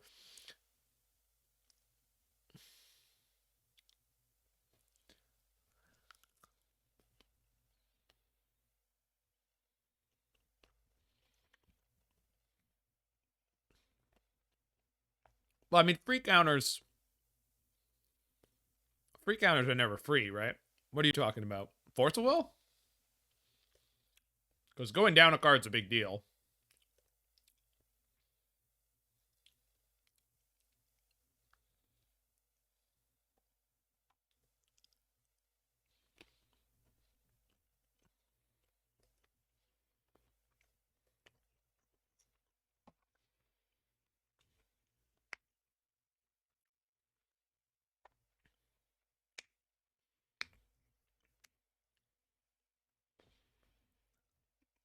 Well, Shauna, would you consider Modern a format that has proper counter magic? It has literal counterspell and it has free spells.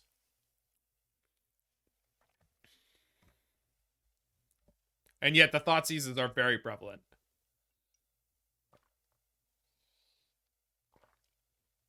No, I got you, Carrion. I got you. Foil. I do love a good foil. Even better is a foil foil.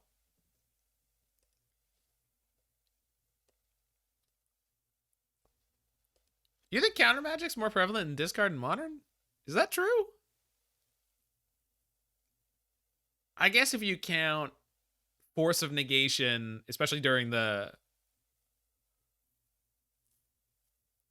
more blue decks than black decks. Is that true? Like, there's more number of blue decks, but what about the number of decks actually registered? Because I think there's a lot of decks playing black. In terms of like actual numbers, not variety, but the number of people actually registering decks with black in it. Okay. Probably not going to need to play this turn. And yet, I'm going to go this way. Obviously, if I can save it for Lilah, it would be better. I just think there's...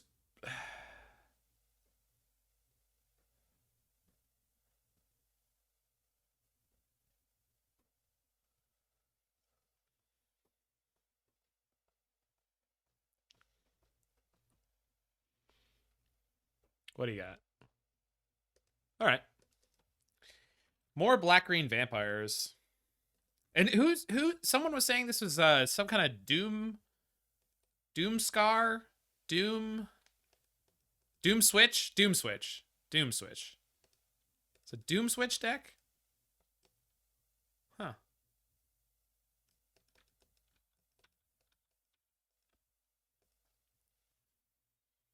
It's a Doomwake deck? I don't think it's playing many enchantments.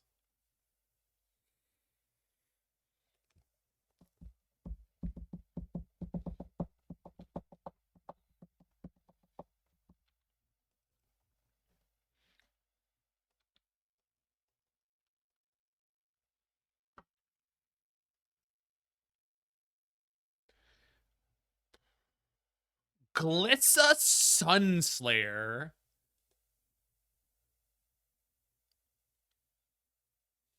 Cool. All right. We continue to hold here.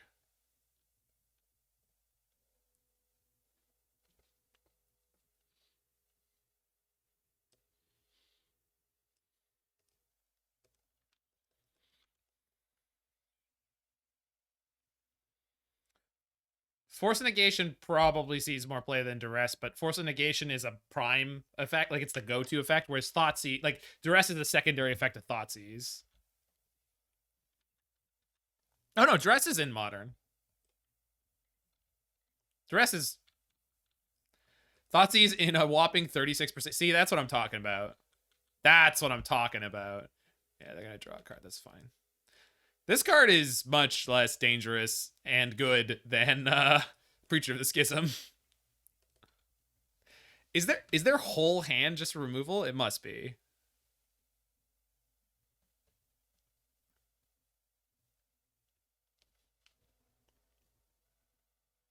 Well, they're playing something.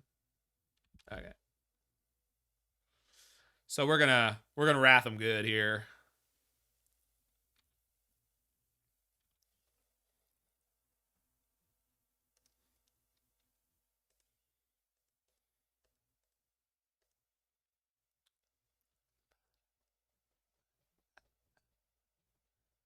Use its ability. Yes. Yeah. I guess Magma Opus and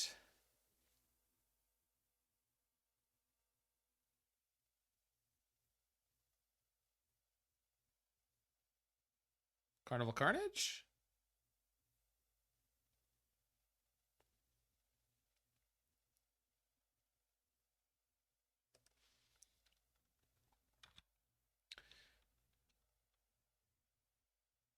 So everything takes 8.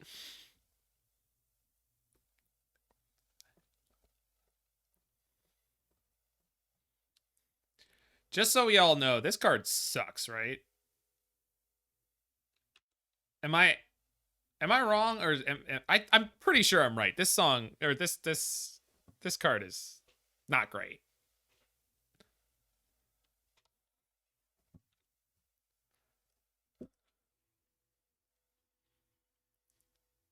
Play a small creature.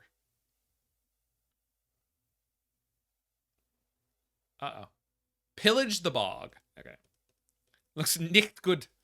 Ja, ist nicht gut.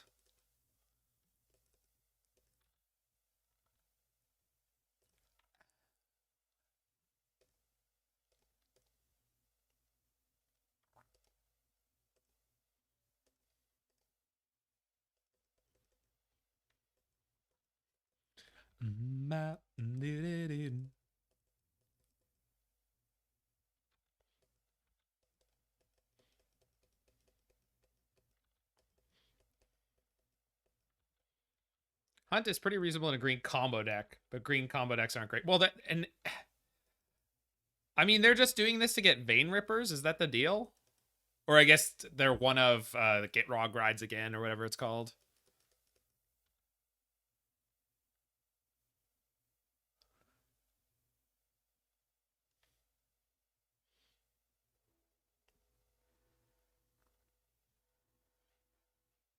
What are we doing here?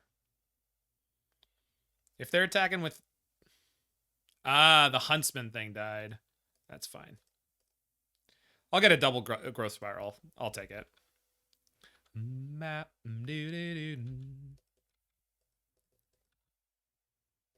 Thank you. Huntsman is a fair card without a house. Yeah, exactly.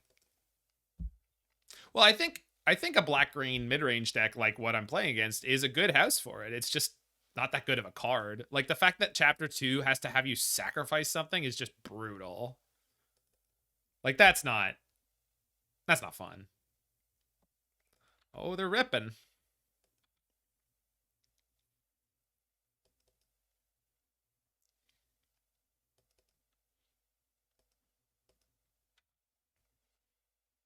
They did the combo. They sure did.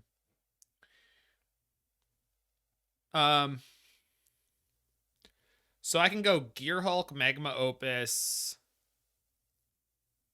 take out the Soaring, deal 3 to them, tap down their 2 Mutavaults. And I can leave the Vein Ripper where it is. I'm not worried about it. Well,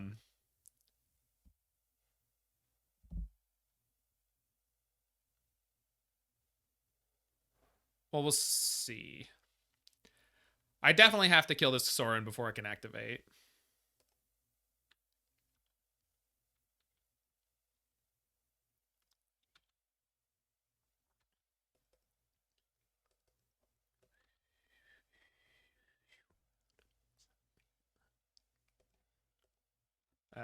Blue, blue. Too much. What? What's happening here? There we go.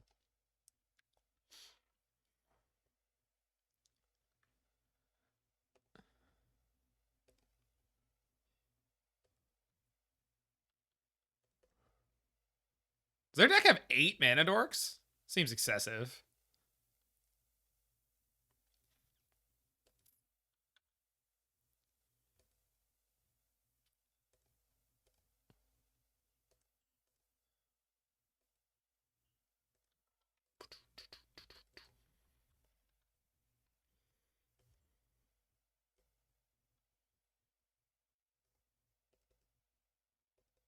Oh, I could have just Carnivaled the Soaring.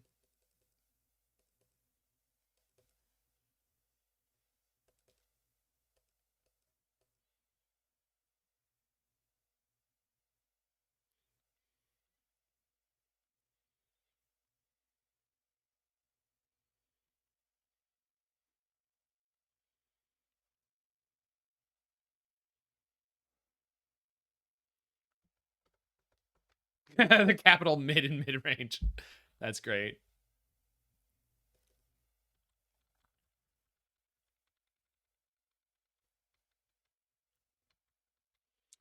All right, we haven't won, but I can discard Magma Opus, then 3 steps ahead, copy my Gearhulk. So that... Oh, right, they still had this thing hanging out. Well, they get to cast Demonic Tutor. So they will find a removal spell for the Gearhulk, I assume.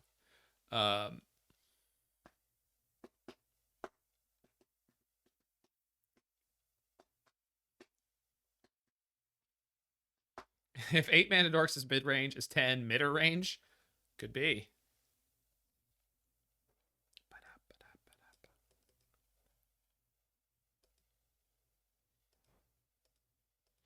Mid range to long range.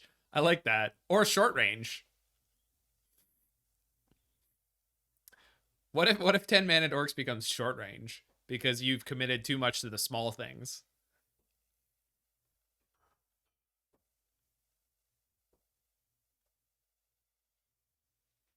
Okay. AKA Manny. Maybe likes that one.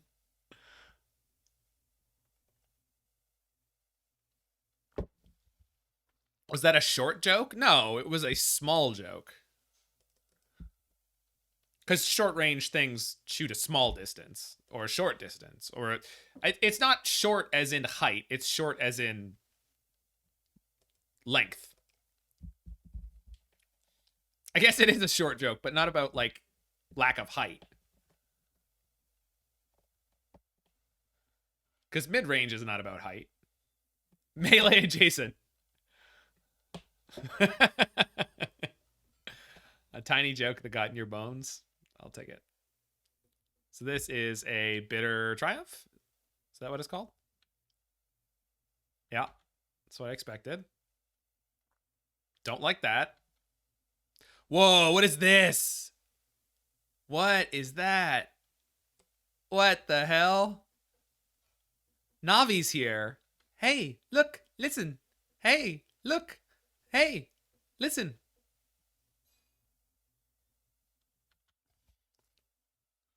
So I can no longer 3 steps ahead to do the thing that I want it to do. However, I may be able to kill my opponent. It's a foil thing? Okay.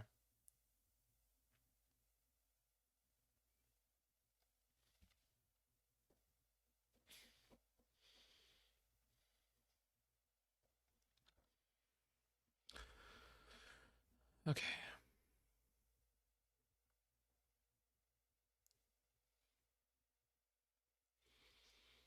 I think the fact that they killed my Gearhulk makes this difficult. Because now I can't make a copy of it.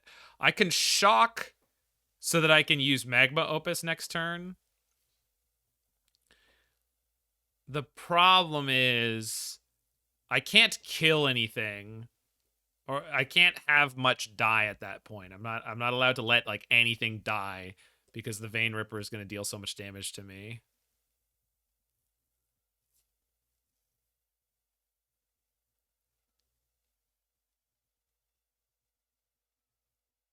Shoot them and tap them down.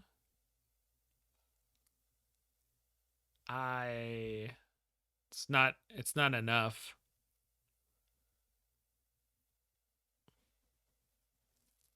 And I need to shock to get the mana, so I put myself to 5.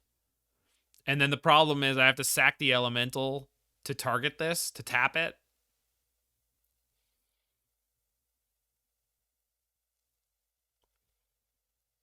Swing 4, burn them, tap their attackers. No, but I have to sack the elemental to tap the Vein Ripper. It just doesn't work. I don't have the mana. It doesn't.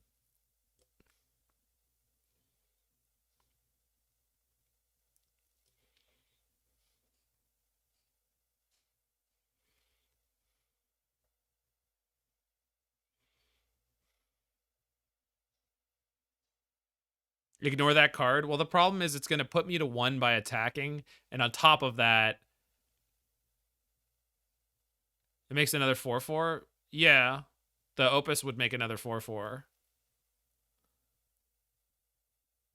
But as long as this thing's in play, I can't let anything die, essentially. Because I'm going to put myself, like...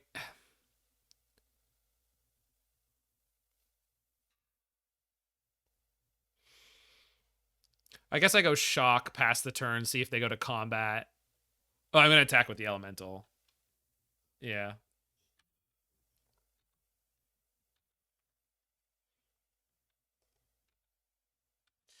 The problem is, if they're smart, they just go to attacks, and then when I cast the Magma Opus, they can boot up one of their Mutavaults and just kill me. I don't think we live at 1, but we'll see. We'll see. Hopefully they boot up their Mutavaults aggressively. That's how I get through this. Because I can tap 2 of them and kill the other one. Or I can tap their Vein Ripper, tap one of their Mutavaults, and kill the other Mutavault. Or if they shock for any reason, I could just kill them by shooting them in the face with the Magma. Or if they cast a Thoughtseize. They're casting something. This is good news for me.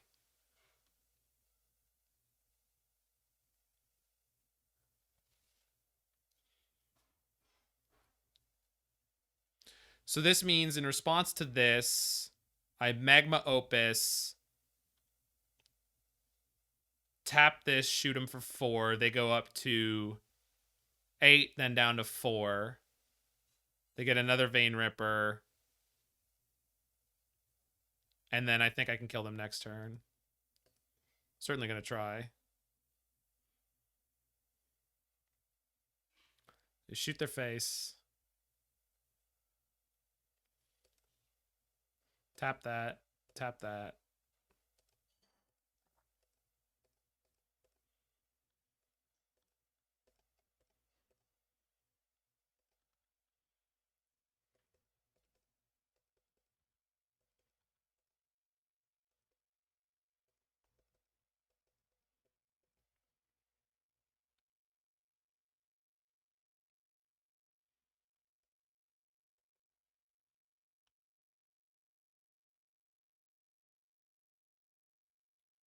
So nothing can die.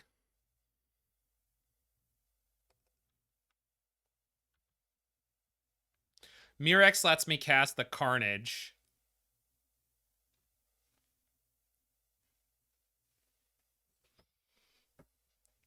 I can put them to 1.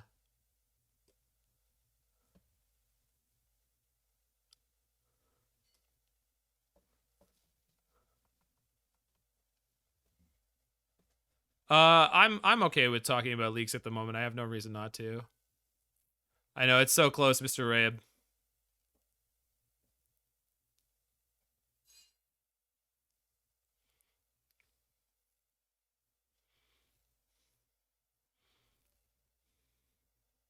Cannot plot in the same term it's cast. It's in the turn cycle where it's cast. It doesn't... Yeah.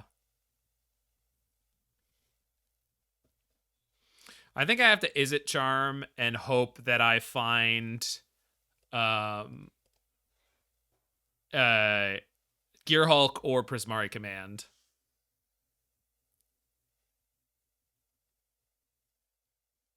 Opus I wouldn't be able to cast, right? I'm short.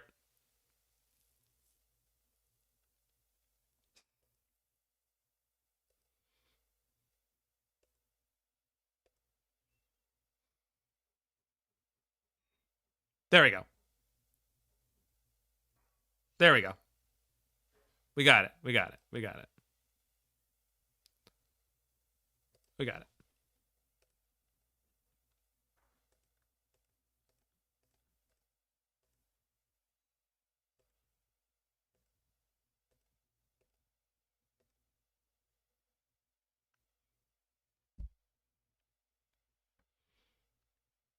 Oh, and Lilah plus... No, that wouldn't work, but... Black, red, green, Carnage. Hammer to the head. Wham!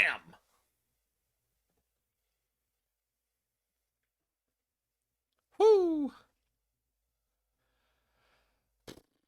Okay.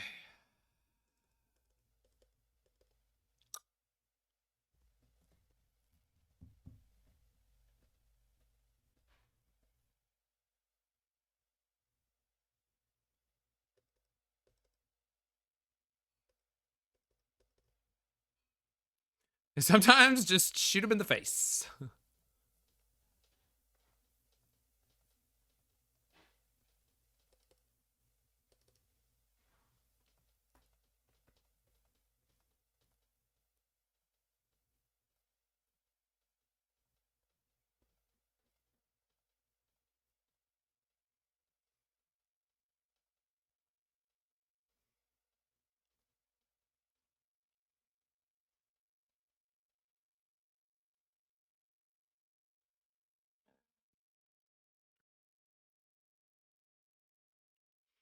I think I would rather go like no.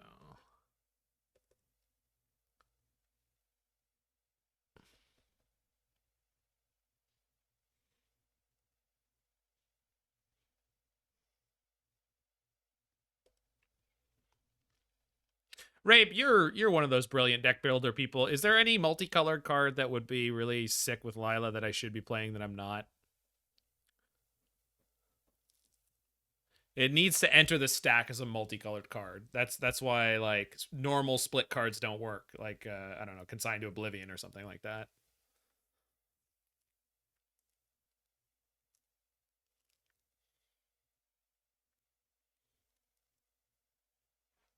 Glittering Wish? I mean, it's not legal in this format, but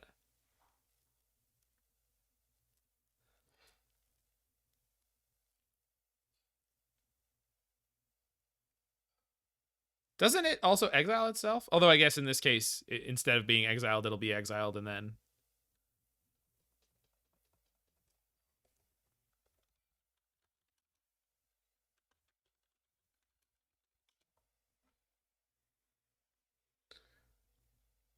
I mean, Lilah with, what's it called? Unmoored Ego is pretty funny. Yeah. Glittering Wish, you could do it again. Quandrix Command. Okay. Yeah, it's...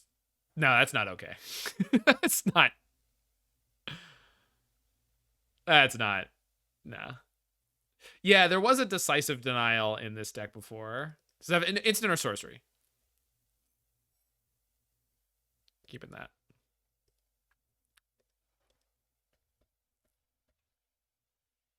A Witherbloom Command. Now that puts us in a color we're not currently in, but that's a good one.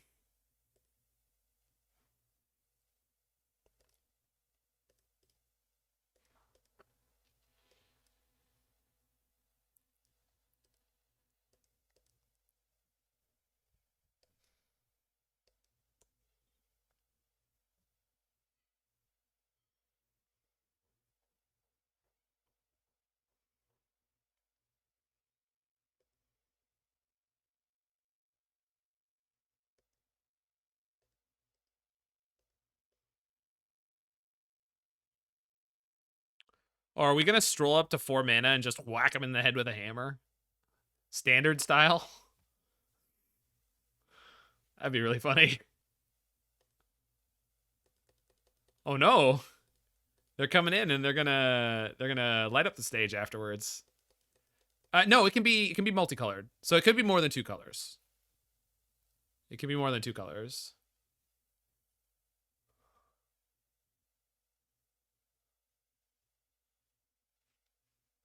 All right. Well, I guess we're going to get to use this ill-timed explosion. Or the other ill-timed explosion.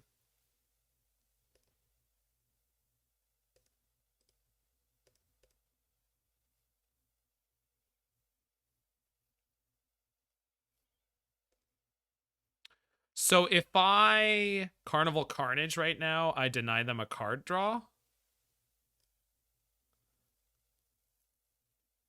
Crackling Doom. But that requires us being essentially in 5 colors, right? I mean, everything except for green. Okay. I'm down to take out a card draw of theirs.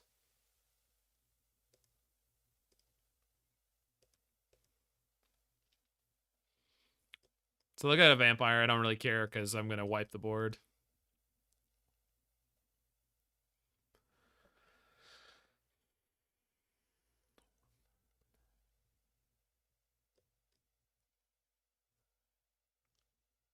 Crackling Doom. That's a sick pull. Come on, play something else big. Don't you dare Thoughtseize or Duress me. Play something chonky. That's not chonky.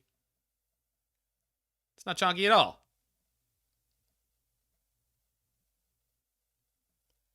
All right, whatever.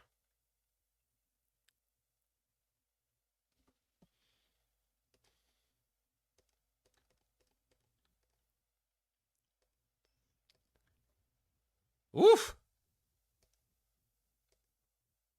Close one.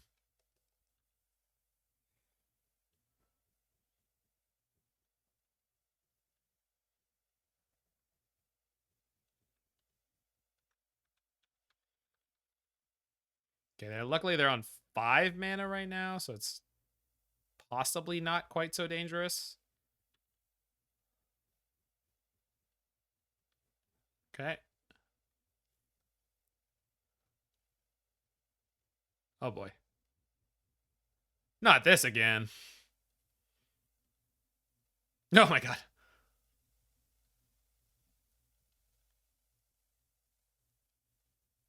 But they're at lower life. That's good. So I can wait for a turn or two.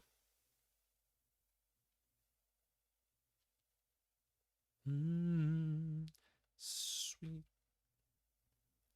Sweet. Summertime. Okay.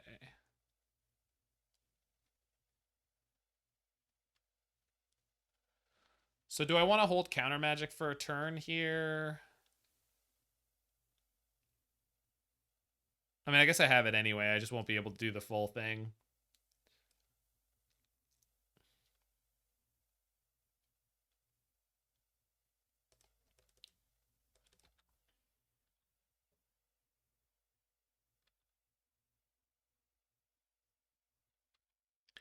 I think I want to be able to 3 steps ahead this turn. And then next turn we can go Anger the Guards plus Carnival. Wipe them out. This hearse is not a problem yet.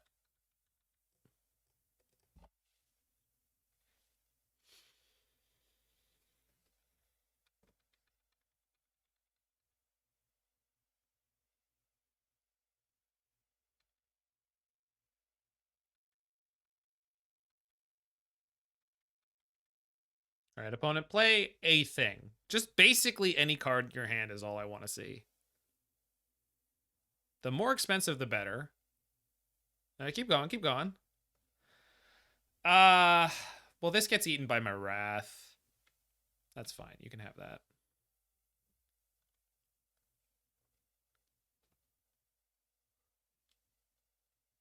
All right. Oh, I'm short red mana. That's a problem.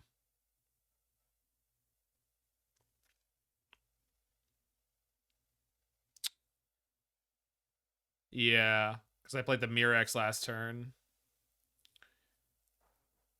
Hmm.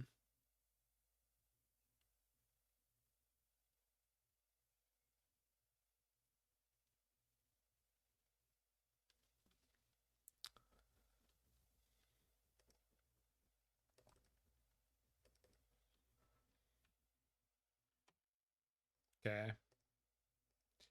Well.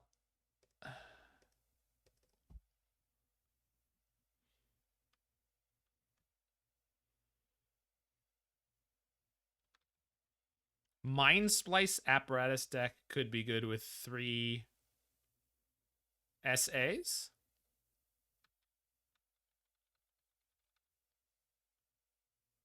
Definitely getting my life total a little bit down there this way, but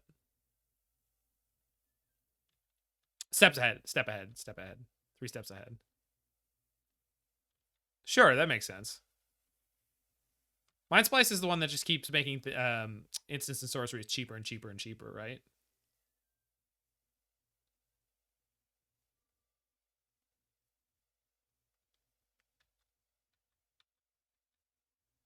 Yeah, okay. Swamp entered the reveal card zones. This is casting Vein Ripper. I hope.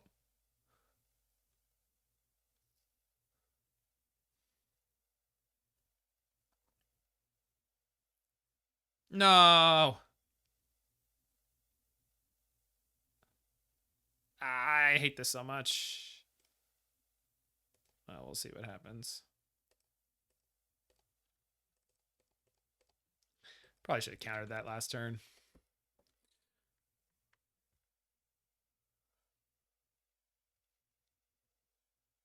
Oh, this is bad.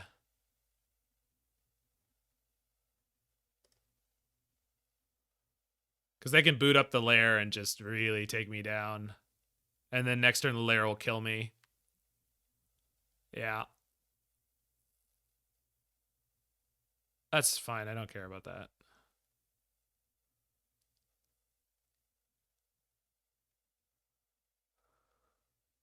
And I still don't have the extra red mana I need.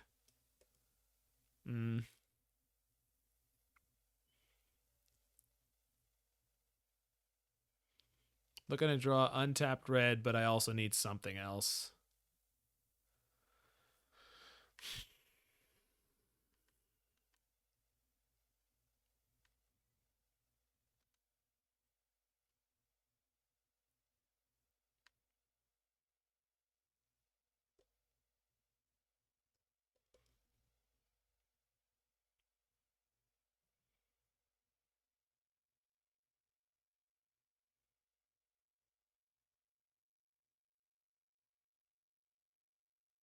Yeah, I'm just dead here. I have no out.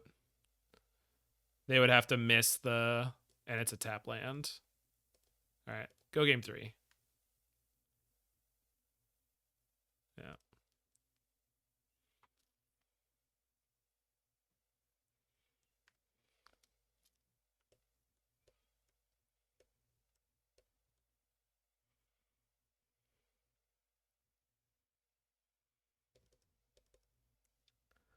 Well, we've got a few of those tap lands because otherwise we're just taking way too much damage over the course of a game.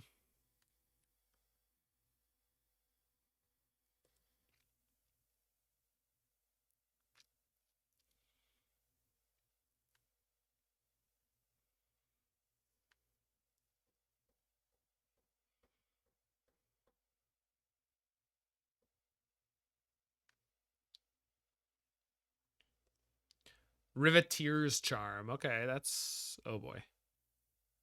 No. Yep.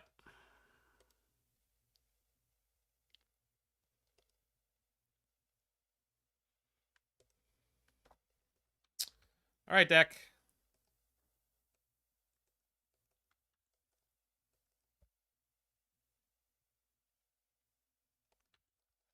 All right, little deck.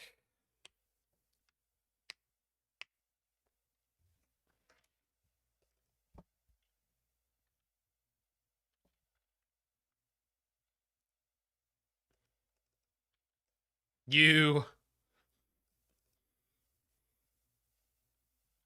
It's okay. It wasn't going to save us last game because the Lair of the Hydra and the Huntsman's thing would kill us anyway. All right, I'm listening, Shanna.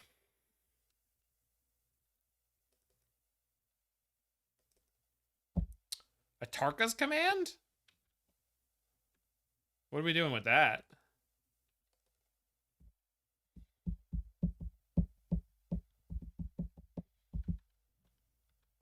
No, that doesn't do anything we're interested in.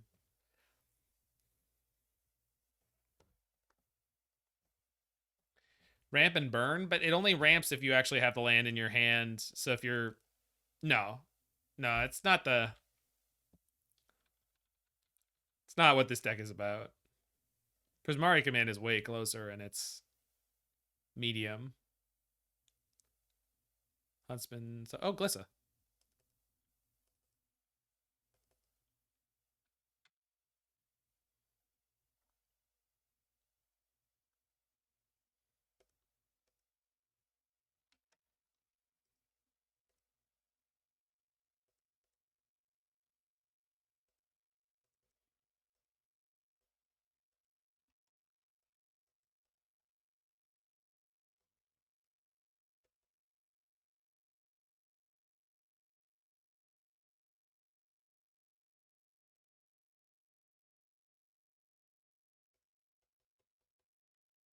Keeping the Opus in hand as long as possible here. Doesn't do anything here. I've got a treasure token, so I don't need to... How does it work with adventure spells like Kellen? I assume you have the option of exiling it to plot or exiling it as an adventure. And when you exile it to plot, you can then play the adventure half again, and then it will exile to adventure. I'm fairly certain on that one.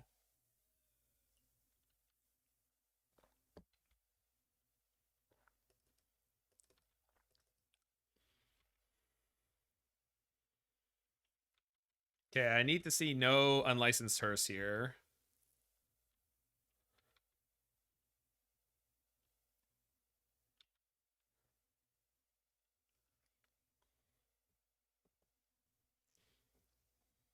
Nah. Always.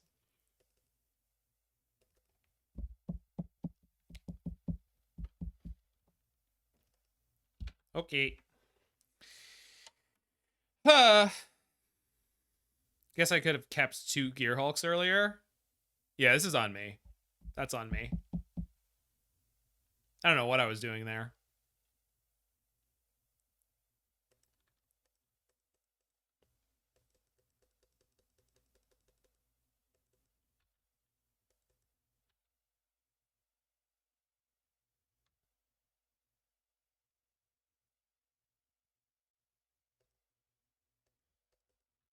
Well,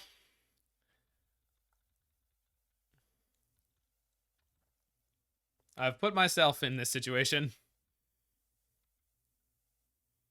They're missing land drops, but probably not going to matter too much.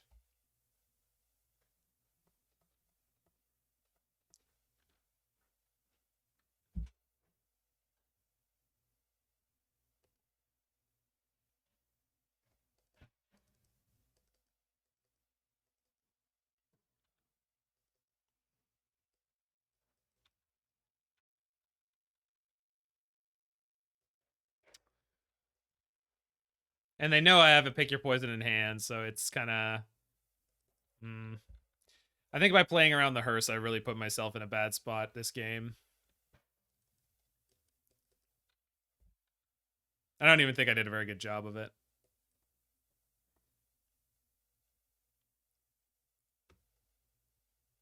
Okay, so here...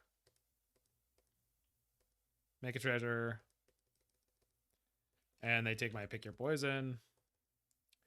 And then if they have a hearse, I'm toast. There's pretty much no coming back at that point.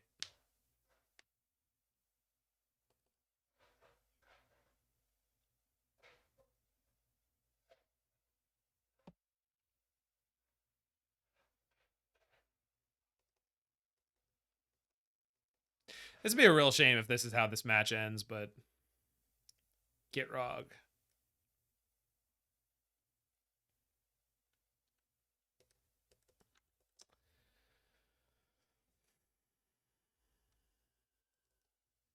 I guess why am I holding on to the second Mirrex? I could have played it there, and then they wouldn't know what the last card in my hand was.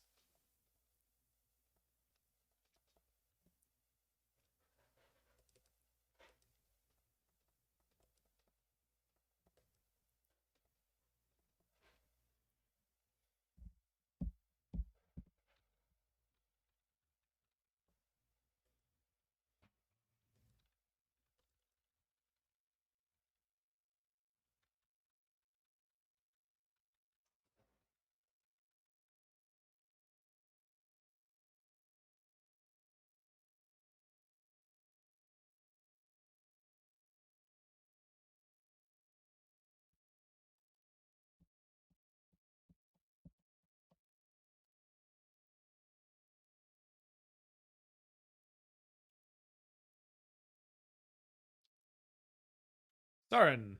Sure. Vein Ripper. Yep.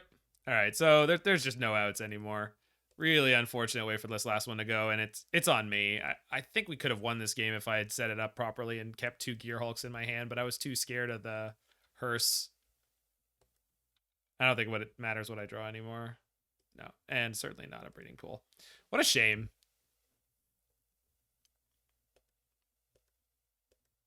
Yeah. Well, 2-2. I'll take it. And every single, like, our wins were very decisive and our losses were tight because they were against black red and black green.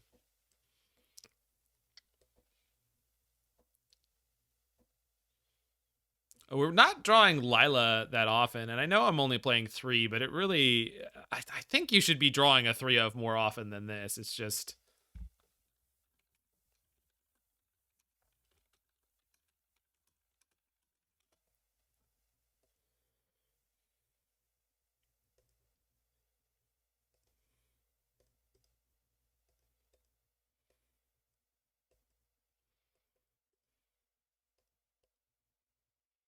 Opponent mulled to 5. Greasefang? Amalia. Okay. Amalia on the mull to 5 seems great.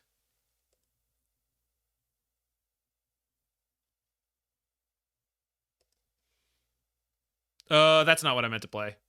It'll be fine, it'll be fine, it'll be fine. I meant to have a red source, and I do not. It's fine.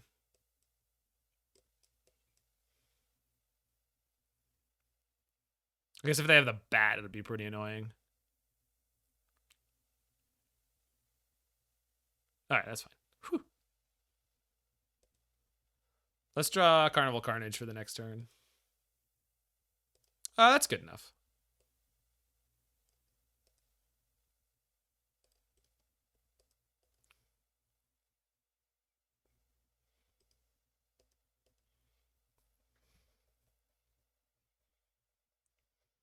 Johnny, you rising up your bow when you play your fiddle hard. 'Cause hell's broke loose in Georgia and the devil deals his cards.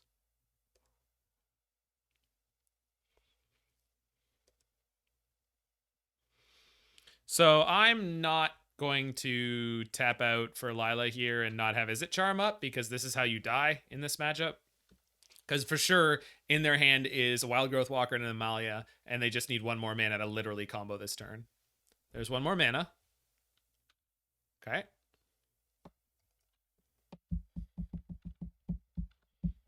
Could also have a Collected Company or a Court of Calling. Although if they did, I think they would have...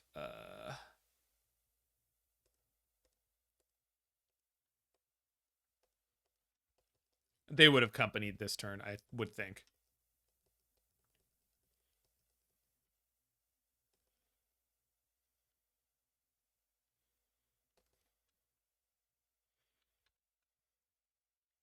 And as usual, while you're trying to deal with the fact that you might get comboed out at almost any second, they're crappy little creatures are beating you up.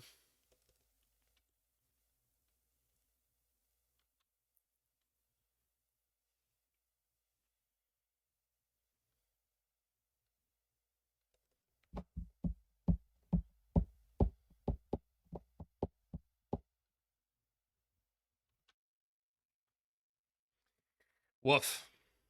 Well, at least they're out of cards in hand, so should be able to recover here.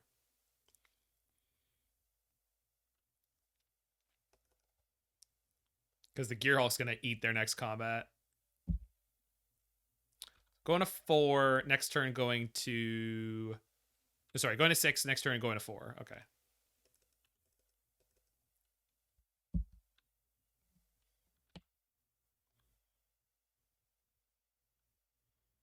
So the only one card they draw there that kills me is Collected Company. Which they haven't drawn yet, but... Torrential Gearhulk. Oh, we're torching.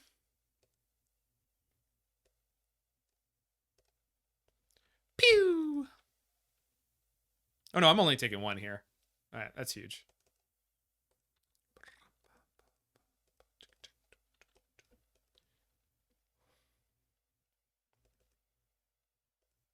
Okay.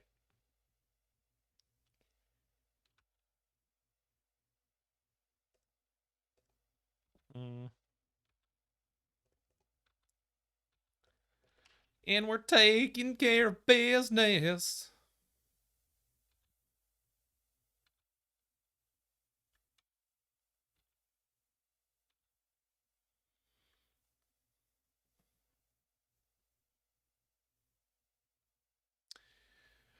So that's difficult.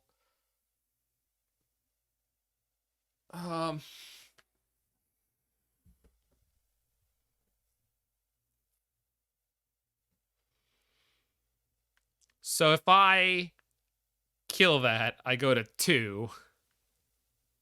And then they do have 2/1/1s. So they could put me to 1. And then they can bring back that one as a flyer. But then I have another Izzet Charm for it. Also, I'm swinging for almost lethal.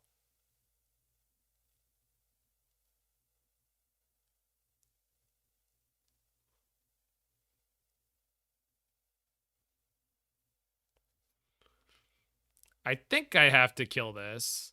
I think I have to have things play out exactly as I just said it. I just hate everything about this. But what are you going to do?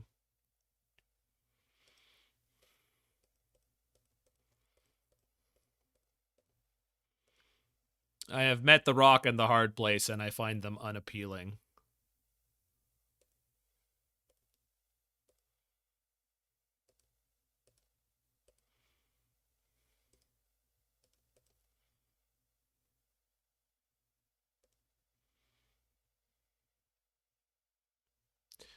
They didn't get the explorers. They didn't attack. That's huge. I think that's a mistake.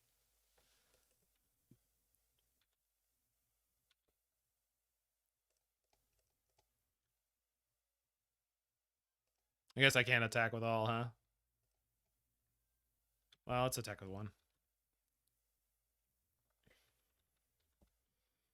So then they make the flyer, but I have a removal spell for it.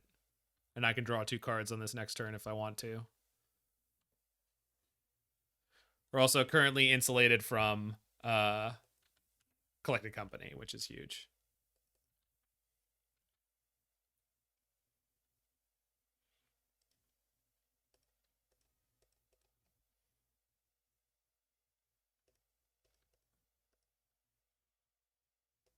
Cool. Cool. All right. Pew!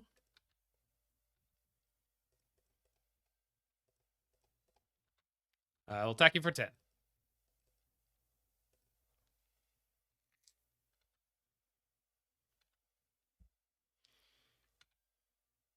So what's the worst case scenario? I think whatever it is fine.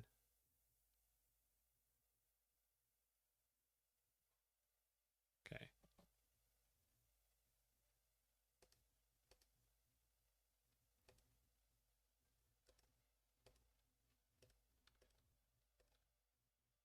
I'll counter that unless you pay 2.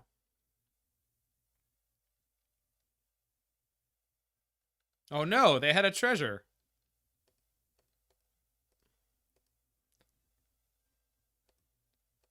I will counter that. Unless you pay 2. But like this time for real. Whew. Tight game. Angry Gods, Rending Volleys. That's it, probably. And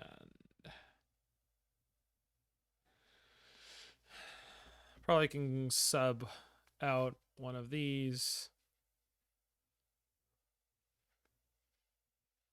Any Ashioks? I don't think so. I mean, I know it shuts down Fauna Shaman, and I know it shuts down Cord.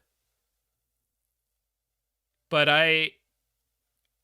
something tells me that that's not worth it. Am I wrong? Like, I'm open to being wrong about that. But my feeling is that it's not worth it.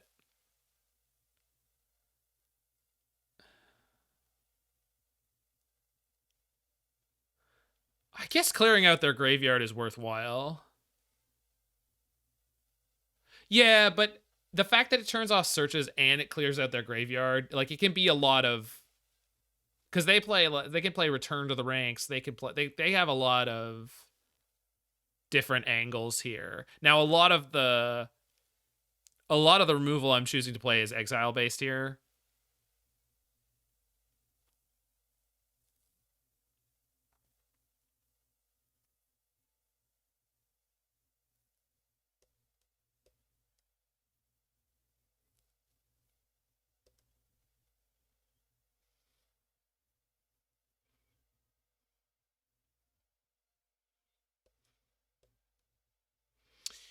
All right.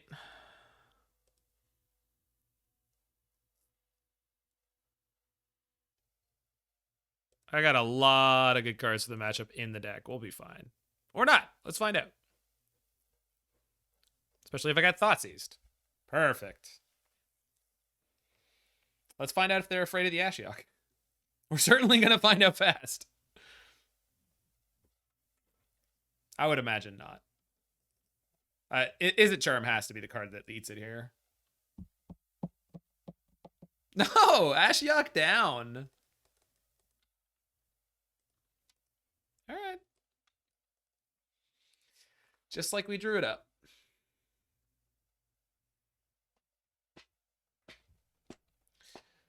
Rabe, I was on your side of that argument. Like, I agree that, like, the idea of it seemed poor, but then this game happened the way it just happened, so I don't know what to think. Like, they took the Ashiok, and I just don't. It's like, okay, I mean, apparently you thought it was worthwhile, so.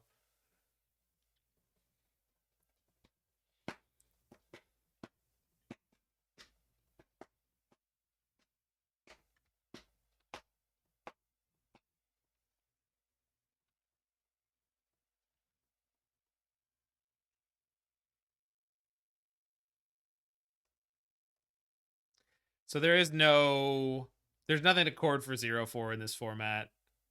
And I'm not worried about any instance with that cost.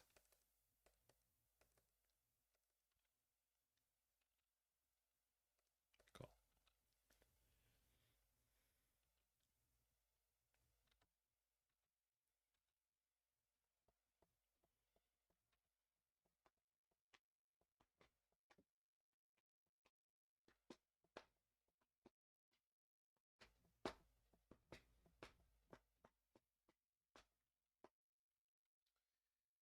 Prosperous Innkeeper into Amalia would set them off. But they're not doing that. Could have cord for 2. Oh, that would be the, yeah. Yeah. Perfect. Good draws. The card in their hand is definitely Chord of Calling, because they didn't attack with the Wild Growth Walker on the previous turn. They did. Okay, or it's not, and they're just making decisions at random.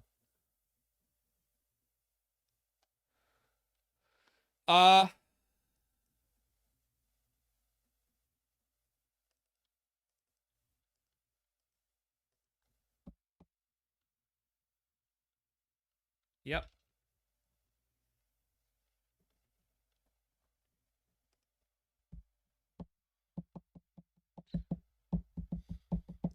If they take the Gearhulk, it means they're not going to try to kill me now.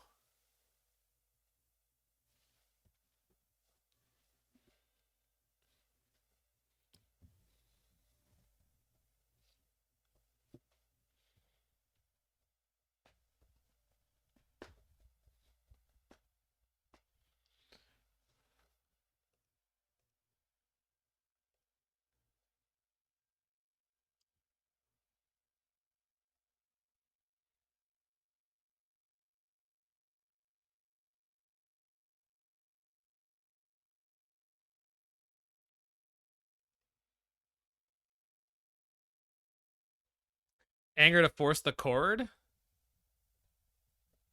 And then I could have Izzet Charmed the Amalia. Yeah, may have been better.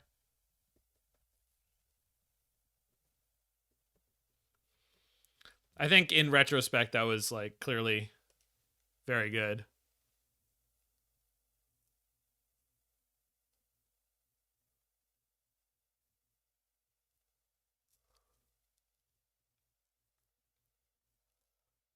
Oh, you charm the... I see. Yeah, yeah. I guess I felt like I was close to Gearhulk and that was worthwhile.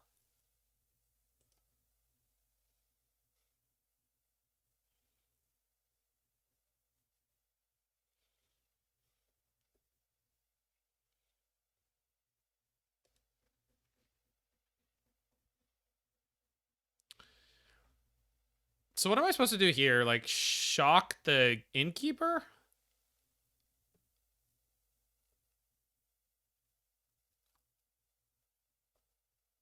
Because without it, they can't combo. Kind of frees me up a little bit without costing me much.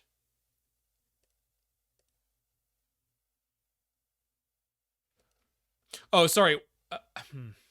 Well, no, that's not. There was a certain point where I was concerned what they were trying to do was be able to like chord with the protection spell as backup.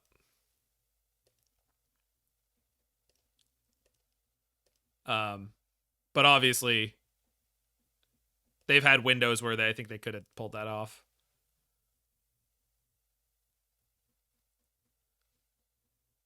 Oh, Takenuma.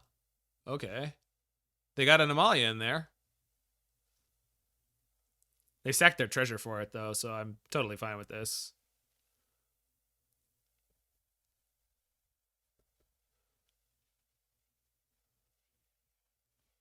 Amalia, or they go for the Prosperous Innkeeper. Interesting.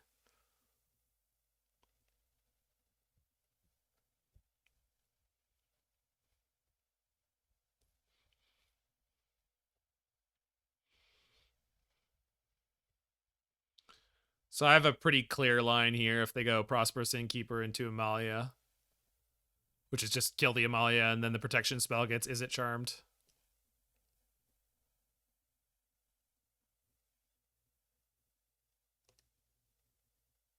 It's fine.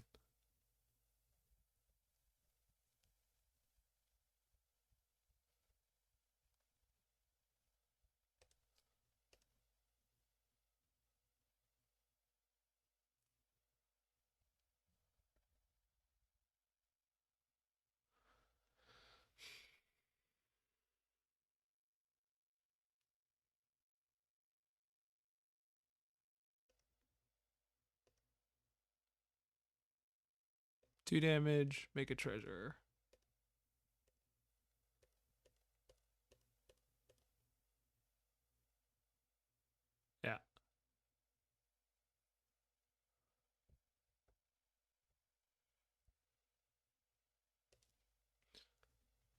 It's weird how much of a fight over mana this game has become. Tap land is not my favorite card here.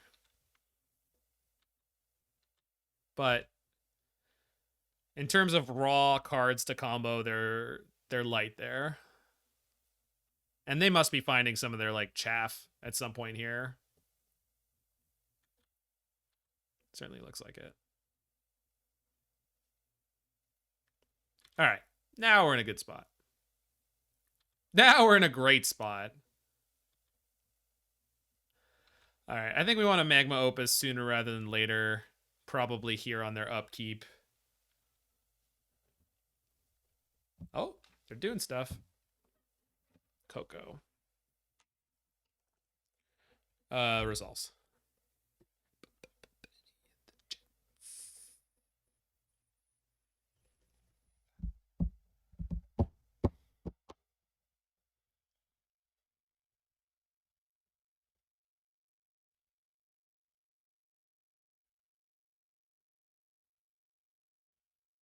Oh, good hits.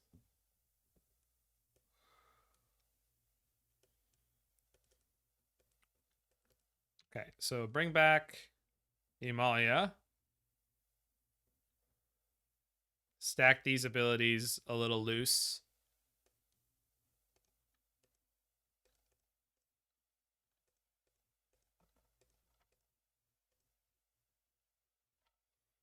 Here's my Hulk.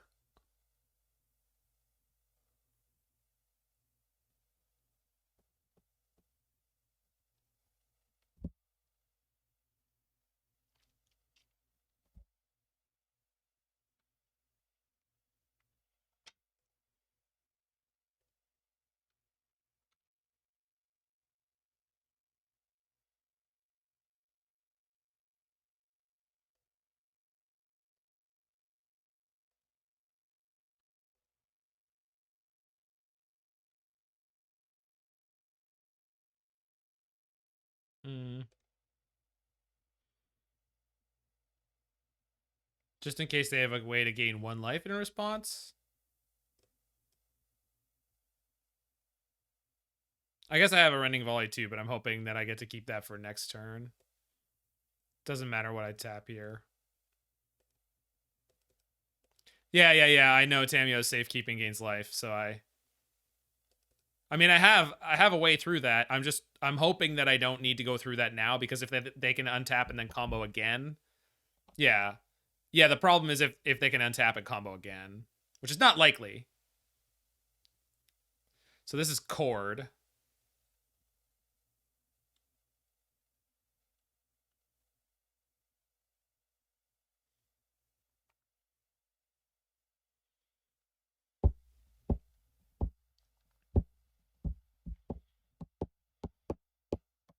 Which is why I wanted to kill the Halfling and the Amalia here. Because it really takes them off the ability to combo next turn.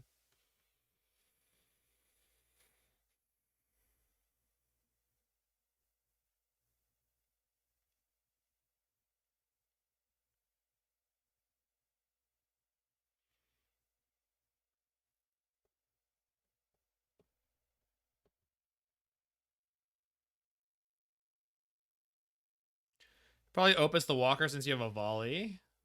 Probably. The question is, with this Cord, am I letting it resolve, or am I just going to Izzet Charm it?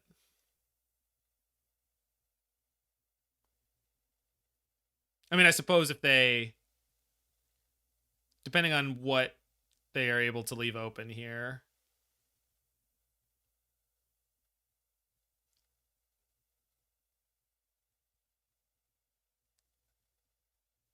I mean, they could be getting anything, right? They're getting something for 2. I have no idea what that is.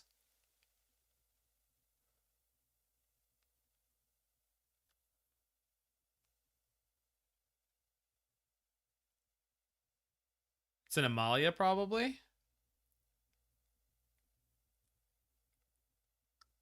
think I need to counter it. I mean, sure.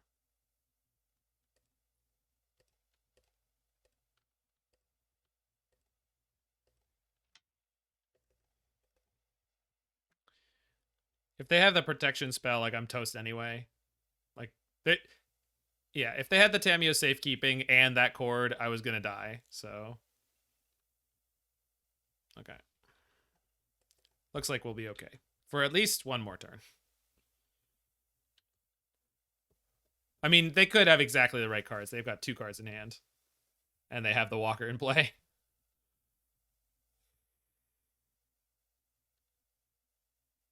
Another cord or return to the ranks? Yeah, return to the ranks.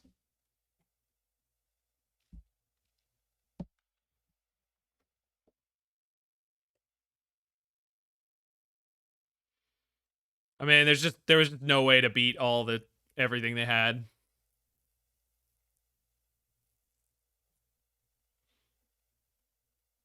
Out is Otawara. There's definitely that.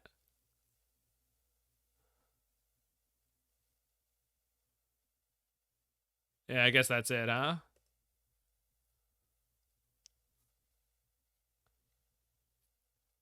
Yeah, Amalia is a tough deck.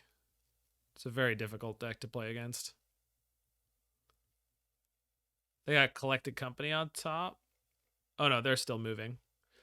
They're playing Aven Interrupter. Good to know.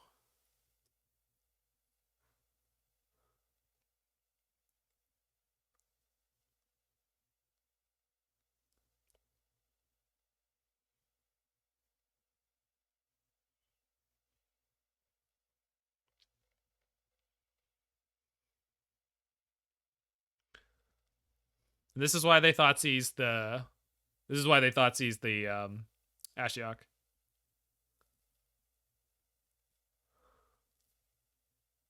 I don't know about that, Shauna, because Samwise combo tends to kill you, right? Samwise combo kills you, right? The problem with Amalia that I have is that it doesn't actually kill you. You always have to sit around and hope. I mean, you don't have to, but you should. Which I find incredibly annoying and tedious. I think they left a return to the ranks on top the last, like, 8 times there.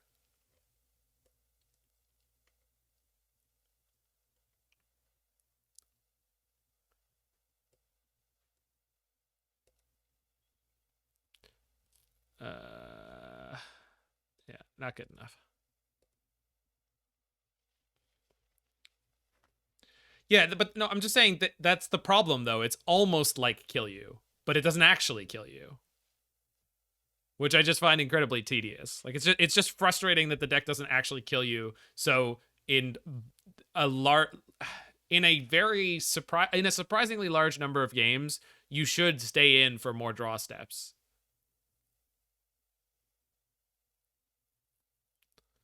You could have dug 2 cards deeper with the 2 steps ahead. Yeah, I could have. I don't know if I would have enough mana to Otawara at that point. I guess I still would.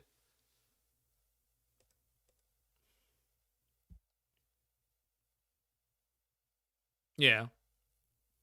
That's fine. I wasn't actually invested in trying to win that game. Because then you have to try to win after that when they're at 80 life and they just stacked whatever the best possible card on top of their deck is.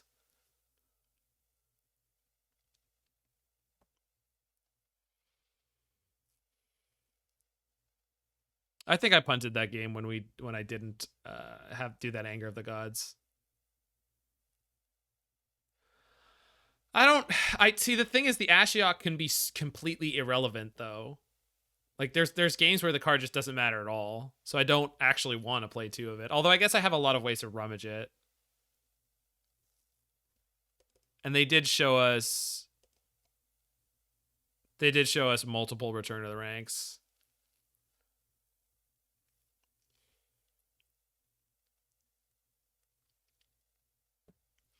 Over Sweeper number 5. I took it over a Growth Spiral.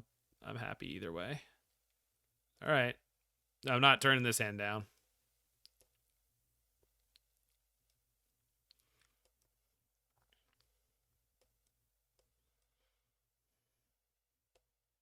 Opponent mults to 6, and that's all.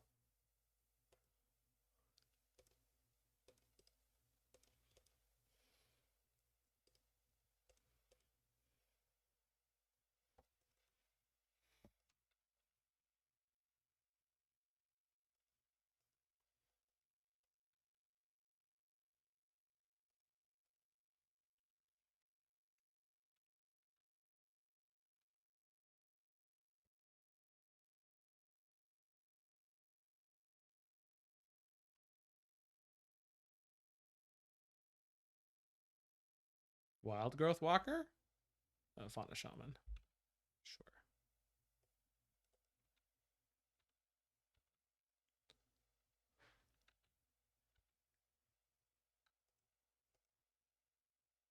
Eh.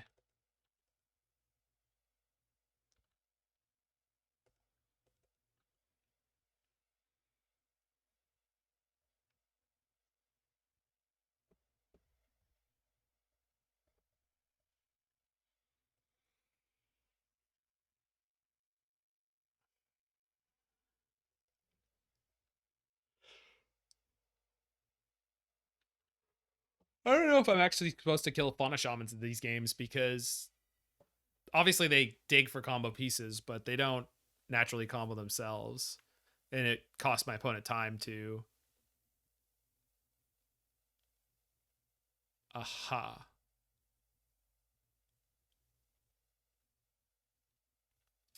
Well, they're not going to combo this turn.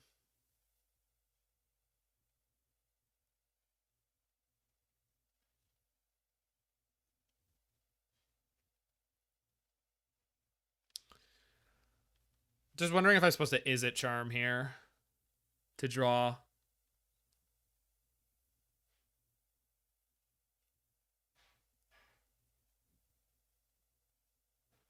Or if I torch the Lunarch Veteran.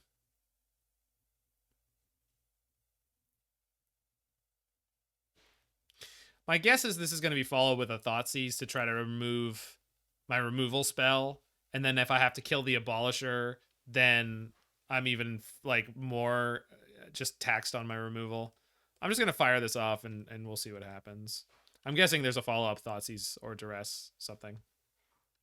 Which means I won't have Izzet Charm. Okay, good.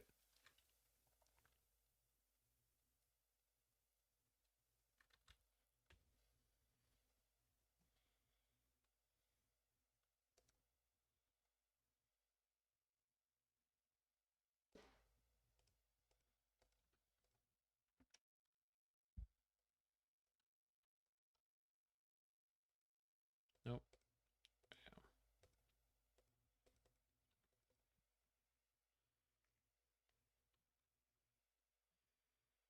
If I can draw a piece of action for next turn, then I'm feeling okay.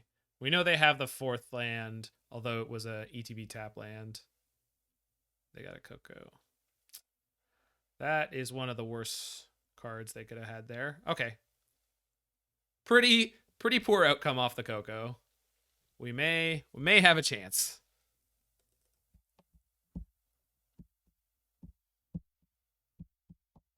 One of the cards in their hand is a Blooming Marsh, so that's irrelevant.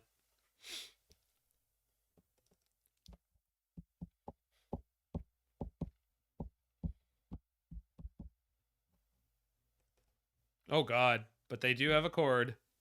So they're going to get a 4/4 Amalia here. That's really frustrating. Pretty cool play. Yeah. And they get 2 Explorers. Jeez. All right, let's draw Ill-Timed Explosion. Aetherflux Reservoir. Do they want it? Do you want your kill card? No. Yeah, they can't afford to keep it in this game. Maybe they hit a land so I can draw Anger? No, of course not.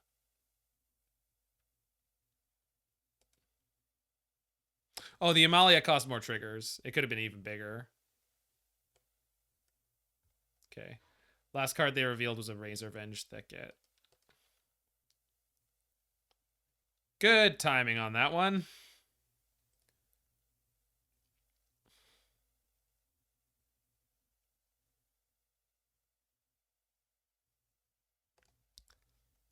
So it's 5 mana to do the good thing. I know that 2 of the cards in their hand are lands. But I don't think I can afford to try to do anything fancy with this. No, this is definitely winnable.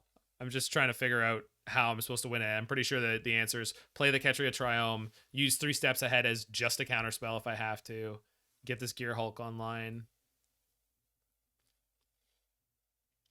Pretty much any creature I have to counter here. They go Takenuma, with the Grand Abolisher in their graveyard. They have 2 tap lands in their hand. Those both the lands I know about enter the battlefield tapped. Stain the Mind. It's Convoke. What's the name of the card? Cranial Extraction. Okay, this is fine.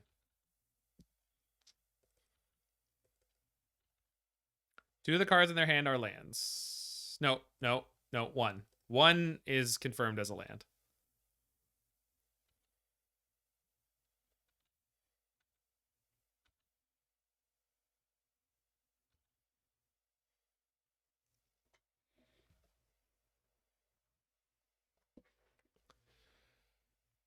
Ah!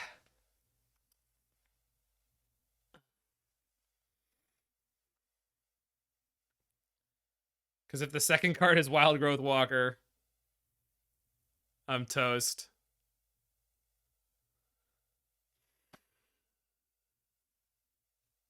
I mean, I know one of their cards in their hand isn't Wild Growth Walker. Wild Growth Walker or Court of Calling. Or an untapped land and a collected company. I mean, there's nothing for it. I suppose I don't have to draw 2 discard, but I can't do anything with the mana, so. 3 SA into a volley. That would be the... Yeah, okay. That would be... I didn't leave red open. Let's see if I get punished for it. Hope not. Forgot about volley. No volley. Anger is kind of unfortunately irrelevant because I can't cast that and then take it. Well, we'll see. But pretty much irrelevant. It's too late. A turn earlier, it would have been great. Tap land. I'm at 5.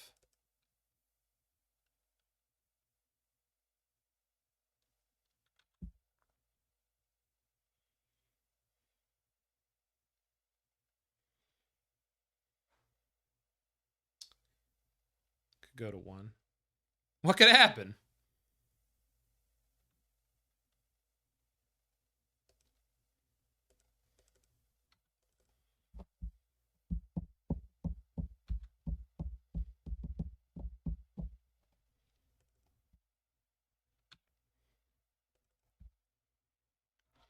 I mean, it mostly removes their ability to... Yeah, but then I have to count on Gearhulk blocking Amalia on the future turn. I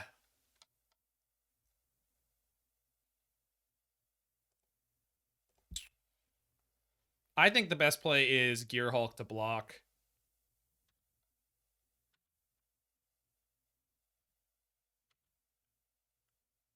Anger Command? I have to anger for the treasure token then, so the other move... Okay, that's fine. That doesn't... This is fine.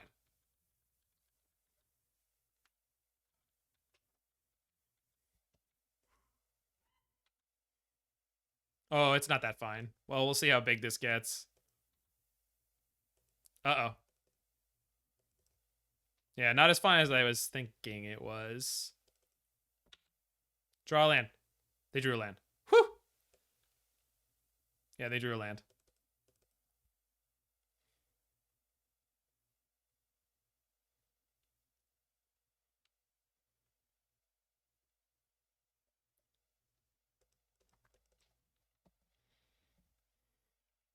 Okay. Come on, deck. Let's go. Oh!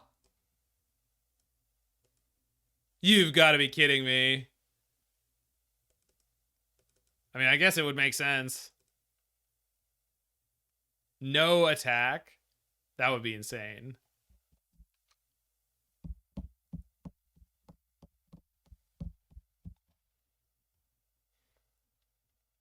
I don't think so, hashtag. But I would request that nobody goes looking, because I don't care. Don't look. And if you can prove the person is sniping, don't tell me, because I really just don't care.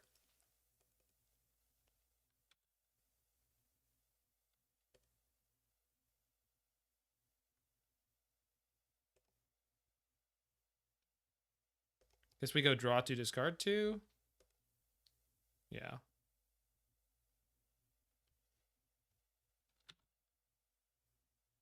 Okay.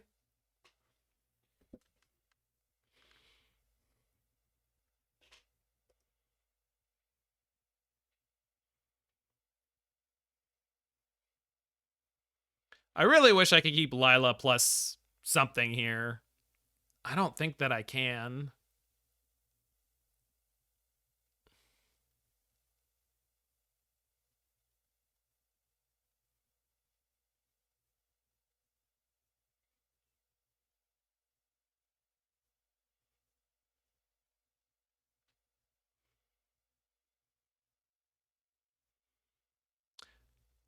Anger Command, clear their board. I suppose it does. Yeah. Or Anger Izzet Charm would do the same thing, yeah.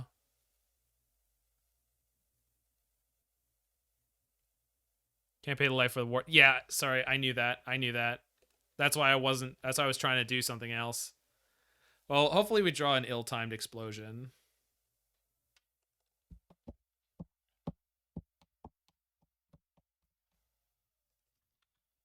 So I can Prismari Triome to try to draw ill-timed explosion here.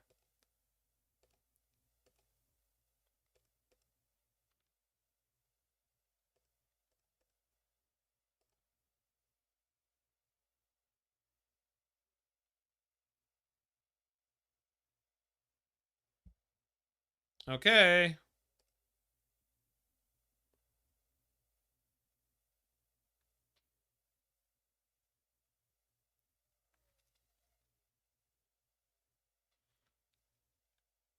I still want to be able to sweep them if I don't hit something bigger.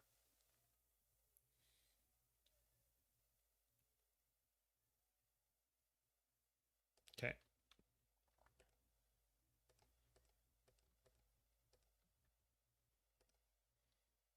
Come on, baby. Give me the good stuff. Oh, yes. Ill-timed explosion for 8, baby. Let's go. Of course, we have no insulation from them just playing Return to the Ranks. Oh no! A dog! Okay. I have an out for the dog.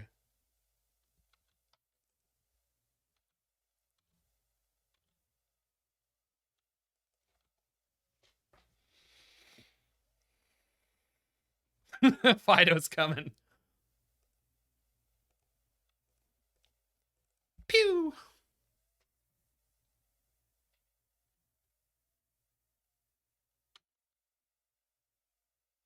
Hey, Fujin Blaze.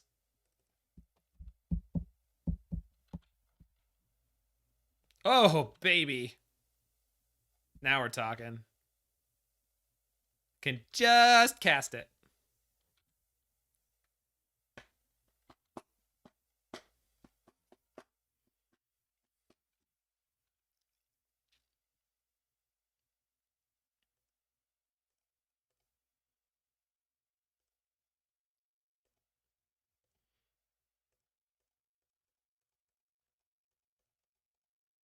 Do we wait? I don't think so. No. Because the problem with waiting is it could draw me a counterspell, and I need that counterspell if they draw one of their instants.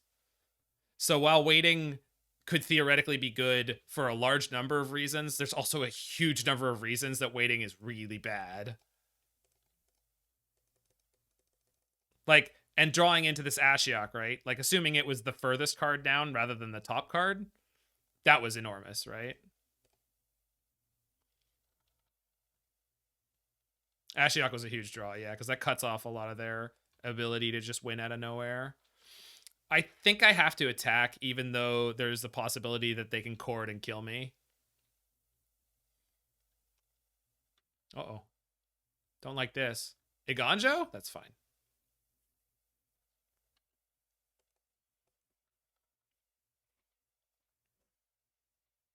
Yes, they cannot cord. That's huge. Oh, that's true. That's true. That's true. Yeah, collect the company. Yeah, yeah.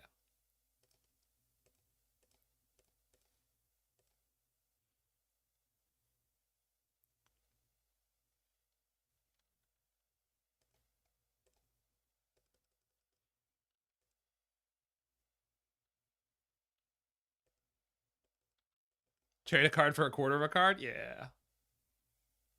I have been milling them 4 cards at a time. This can sacrifice an artifact, enchantment, or token. Well, I don't have any of those now. Mirrex?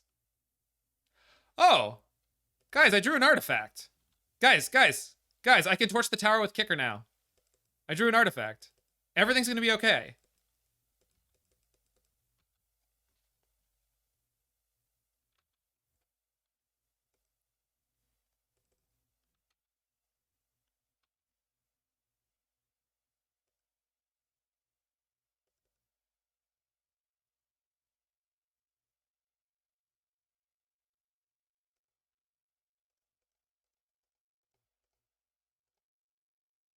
Hello.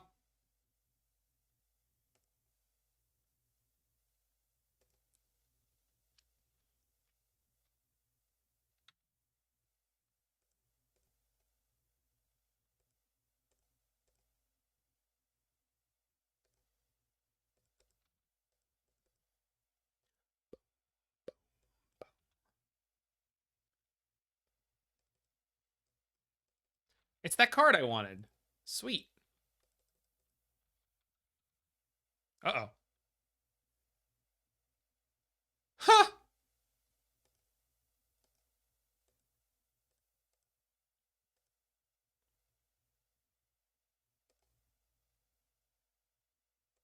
Would I like a Gearhulk on top of my library? Yeah. Yeah, I want a Gearhulk on top of my library. Yeah, that's what I want. You're the one that I want. The one that I want. Who, honey.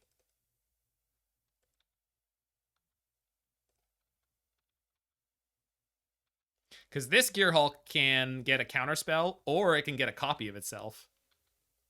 So they're dead on board. No, they're dead now. They're dead right now. Like, my next attack, they're dead. Because there's 2 Gearhulks.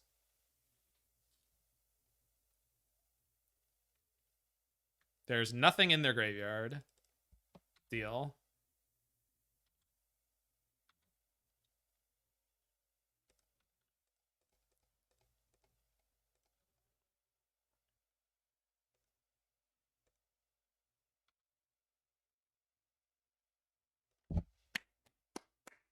Got the 3-2. So, incredibly long league. Really fun. Need more copies of 3 Steps Ahead in this deck. And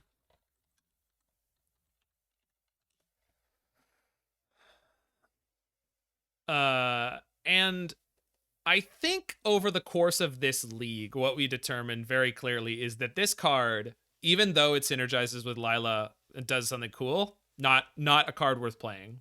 Don't play bad cards in your deck. Now, Izzet Charm, on the other hand, Izzet Charm is actually pretty okay in the format. It kills Amalia. It kills... Yeah, that's almost definitely what I'm going to do, Daiko. It kills Amalia's. It can slow down Phoenix in a big way by being Spell Pierce. Izzet Charm is not a great card, but then Pioneer is just a format where it seems fine. Spiral seems good. Spiral's okay. Spiral, Prismari Command, Ill-Timed Explosion, Magma Opus. I feel like this is enough for Lilah to do stuff. I'm also happy to have 3 more slots for like better pieces of interaction. 3 Steps Ahead though was like an all-star there. Give me 1 second and I'm gonna finish my thoughts here because we need to look for some good other or reasonable other cards to play.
I have been Pyo Trade.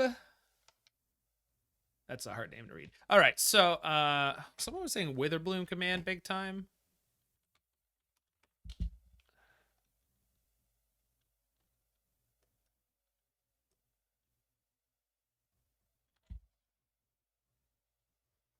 The thing is, just to go into another color for this, I don't know. I don't. I think we gotta stick to the colors we have here. Oh, it's probe. Got it. Got it.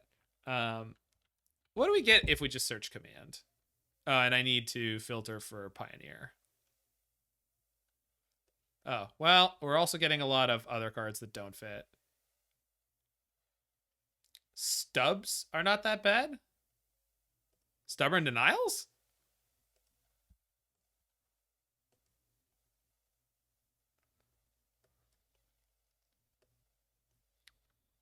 I mean, I'd almost just rather play Spell Pierce, right?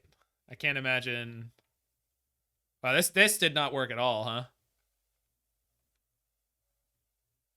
Too many cards with the word command in it.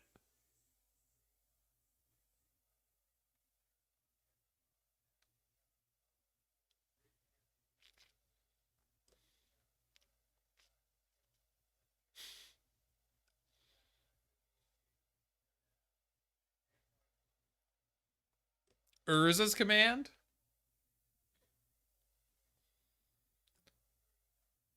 Protects Lilah if we play with 4 land. Yeah. There we go. Badagaboosh with the search engine optimization here. Is green really necessary here? No. No, you could play like Grixis. And we're playing barely any green cards, right? I guess it's mostly for sideboard. And then, so you could play Jeskai Lilah. You could play Grixis Lilah.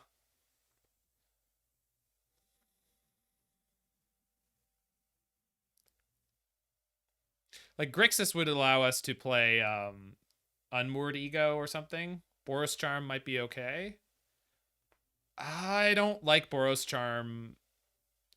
Oh, Kolaghan's command, though. And Drown in the lock.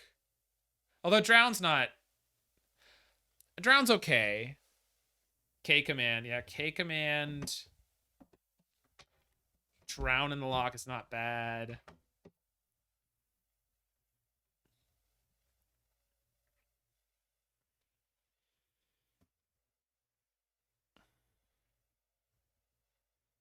Yeah, counter into Doomblade, exactly. Like, that's not bad. Thought Erasure. Thought Erasure's not bad, yeah. Yeah, yeah.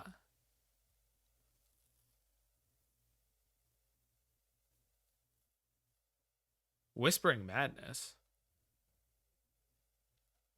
No. No, no. No, no, no. No, no, no.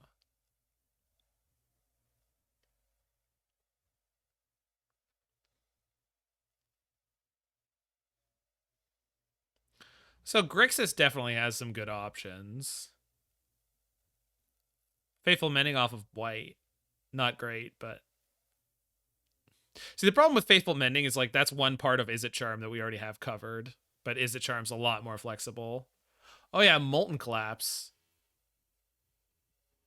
Vanishing Verse, Carrion Lich. But that takes us into 2 more colors, which is not really something I'm looking to do. Yeah, the blue-black draw 2 discard 1. That's powerful. Yeah, I know exactly the card you're talking about. It's the one that got played in, and currently gets played in Goryo's Vengeance. Tainted Indulgence, thank you. Rakdos Charm out of the sideboard.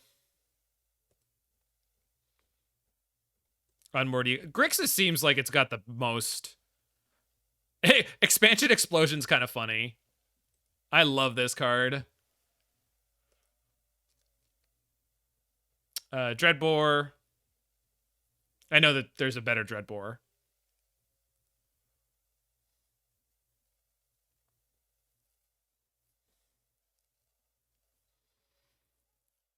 I don't understand, Shauna, but that's okay.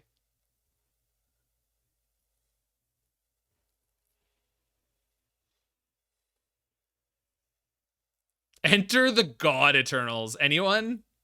Anyone?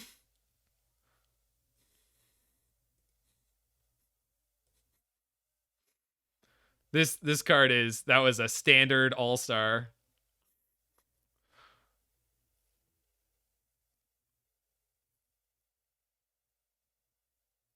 Yeah, I lost a lot of games to limited. Yeah, you would do.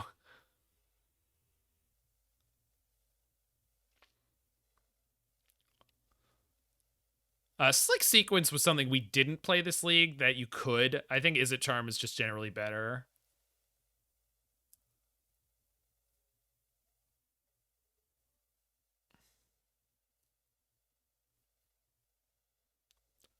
How often is Explosion not killing the Lilah? True, but then the thing is, if you have to ill-timed Explosion with your Lilah in play, you get another ill-timed Explosion that's just going to draw you 2 cards next turn.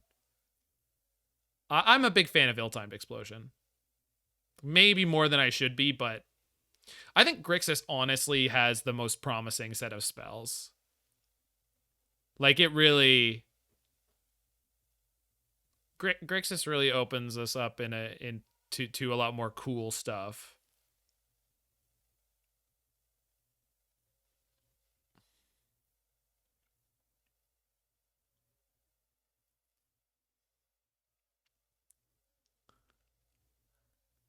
We're just looking for cards that could go really well, slot really well into the Lilah deck that we just played and went 3-2 with it. But it was a very competitive 3-2 all the way through. Push over Torch, which seems way better. Yeah. Although I like the Torch Exiles. I don't know about that one. I mean, you're not wrong. Angrath's Rampage.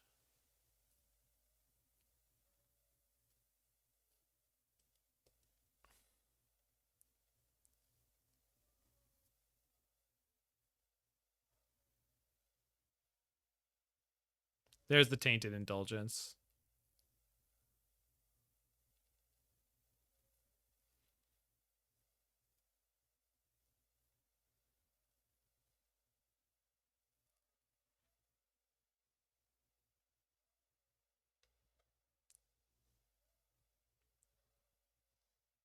Oh, if we were in Jeskai, we'd get Lightning Helix, which would be great for the aggro meta.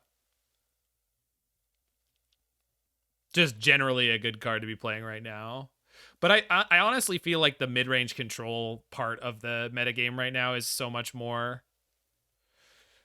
Yes, so Abstract Dramatic, we just played a league where the entire time we had that, and it only really came up about once. Now, I wasn't playing the full number of Lilahs, so that was certainly part of it. I do like the idea, though, if we play Grixis, we could play KCOM and pick back up our Torrential Gearhulks. Dig through Slime.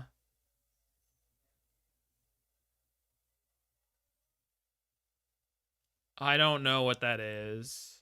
Oh, I do know what that is. The black-green card. Well, not in the version we were just playing, because the version we were just playing wasn't playing 4-color. Because Lilah's blue-red, and that would be black-green. And I didn't feel like going... Well, Cosmic Rebirth is kind of interesting. Because you can bring back Lilah, and then recast it in the future. But again, that requires 4 colors, which is a lot. Basically, the problem is once you go 4-color, you're essentially 5-color. Well, this isn't Domain Shadowless. Or this isn't Modern. Sorry. So that's part of the reason not to play Domain. Anywho, yeah, lot of discussion to be had over possible directions to take this deck, but I think Grixis would be the best place to go. Yeah, we could definitely look at both lists. I'm much more encouraged for Grixis as we're looking. But I mean, there's certainly other options. But the problem is once you go 4-color, I think you'd be a fool not to play 5 colors, and then you're essentially going to build a worse version of Niv to Light or other things, I think.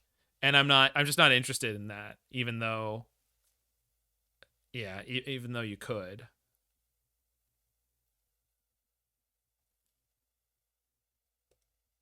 All right. So if you made it all the way to the end of this very long video on YouTube, make sure you hit that like button, smash that subscribe button, check out any of my other videos, and I will see you there.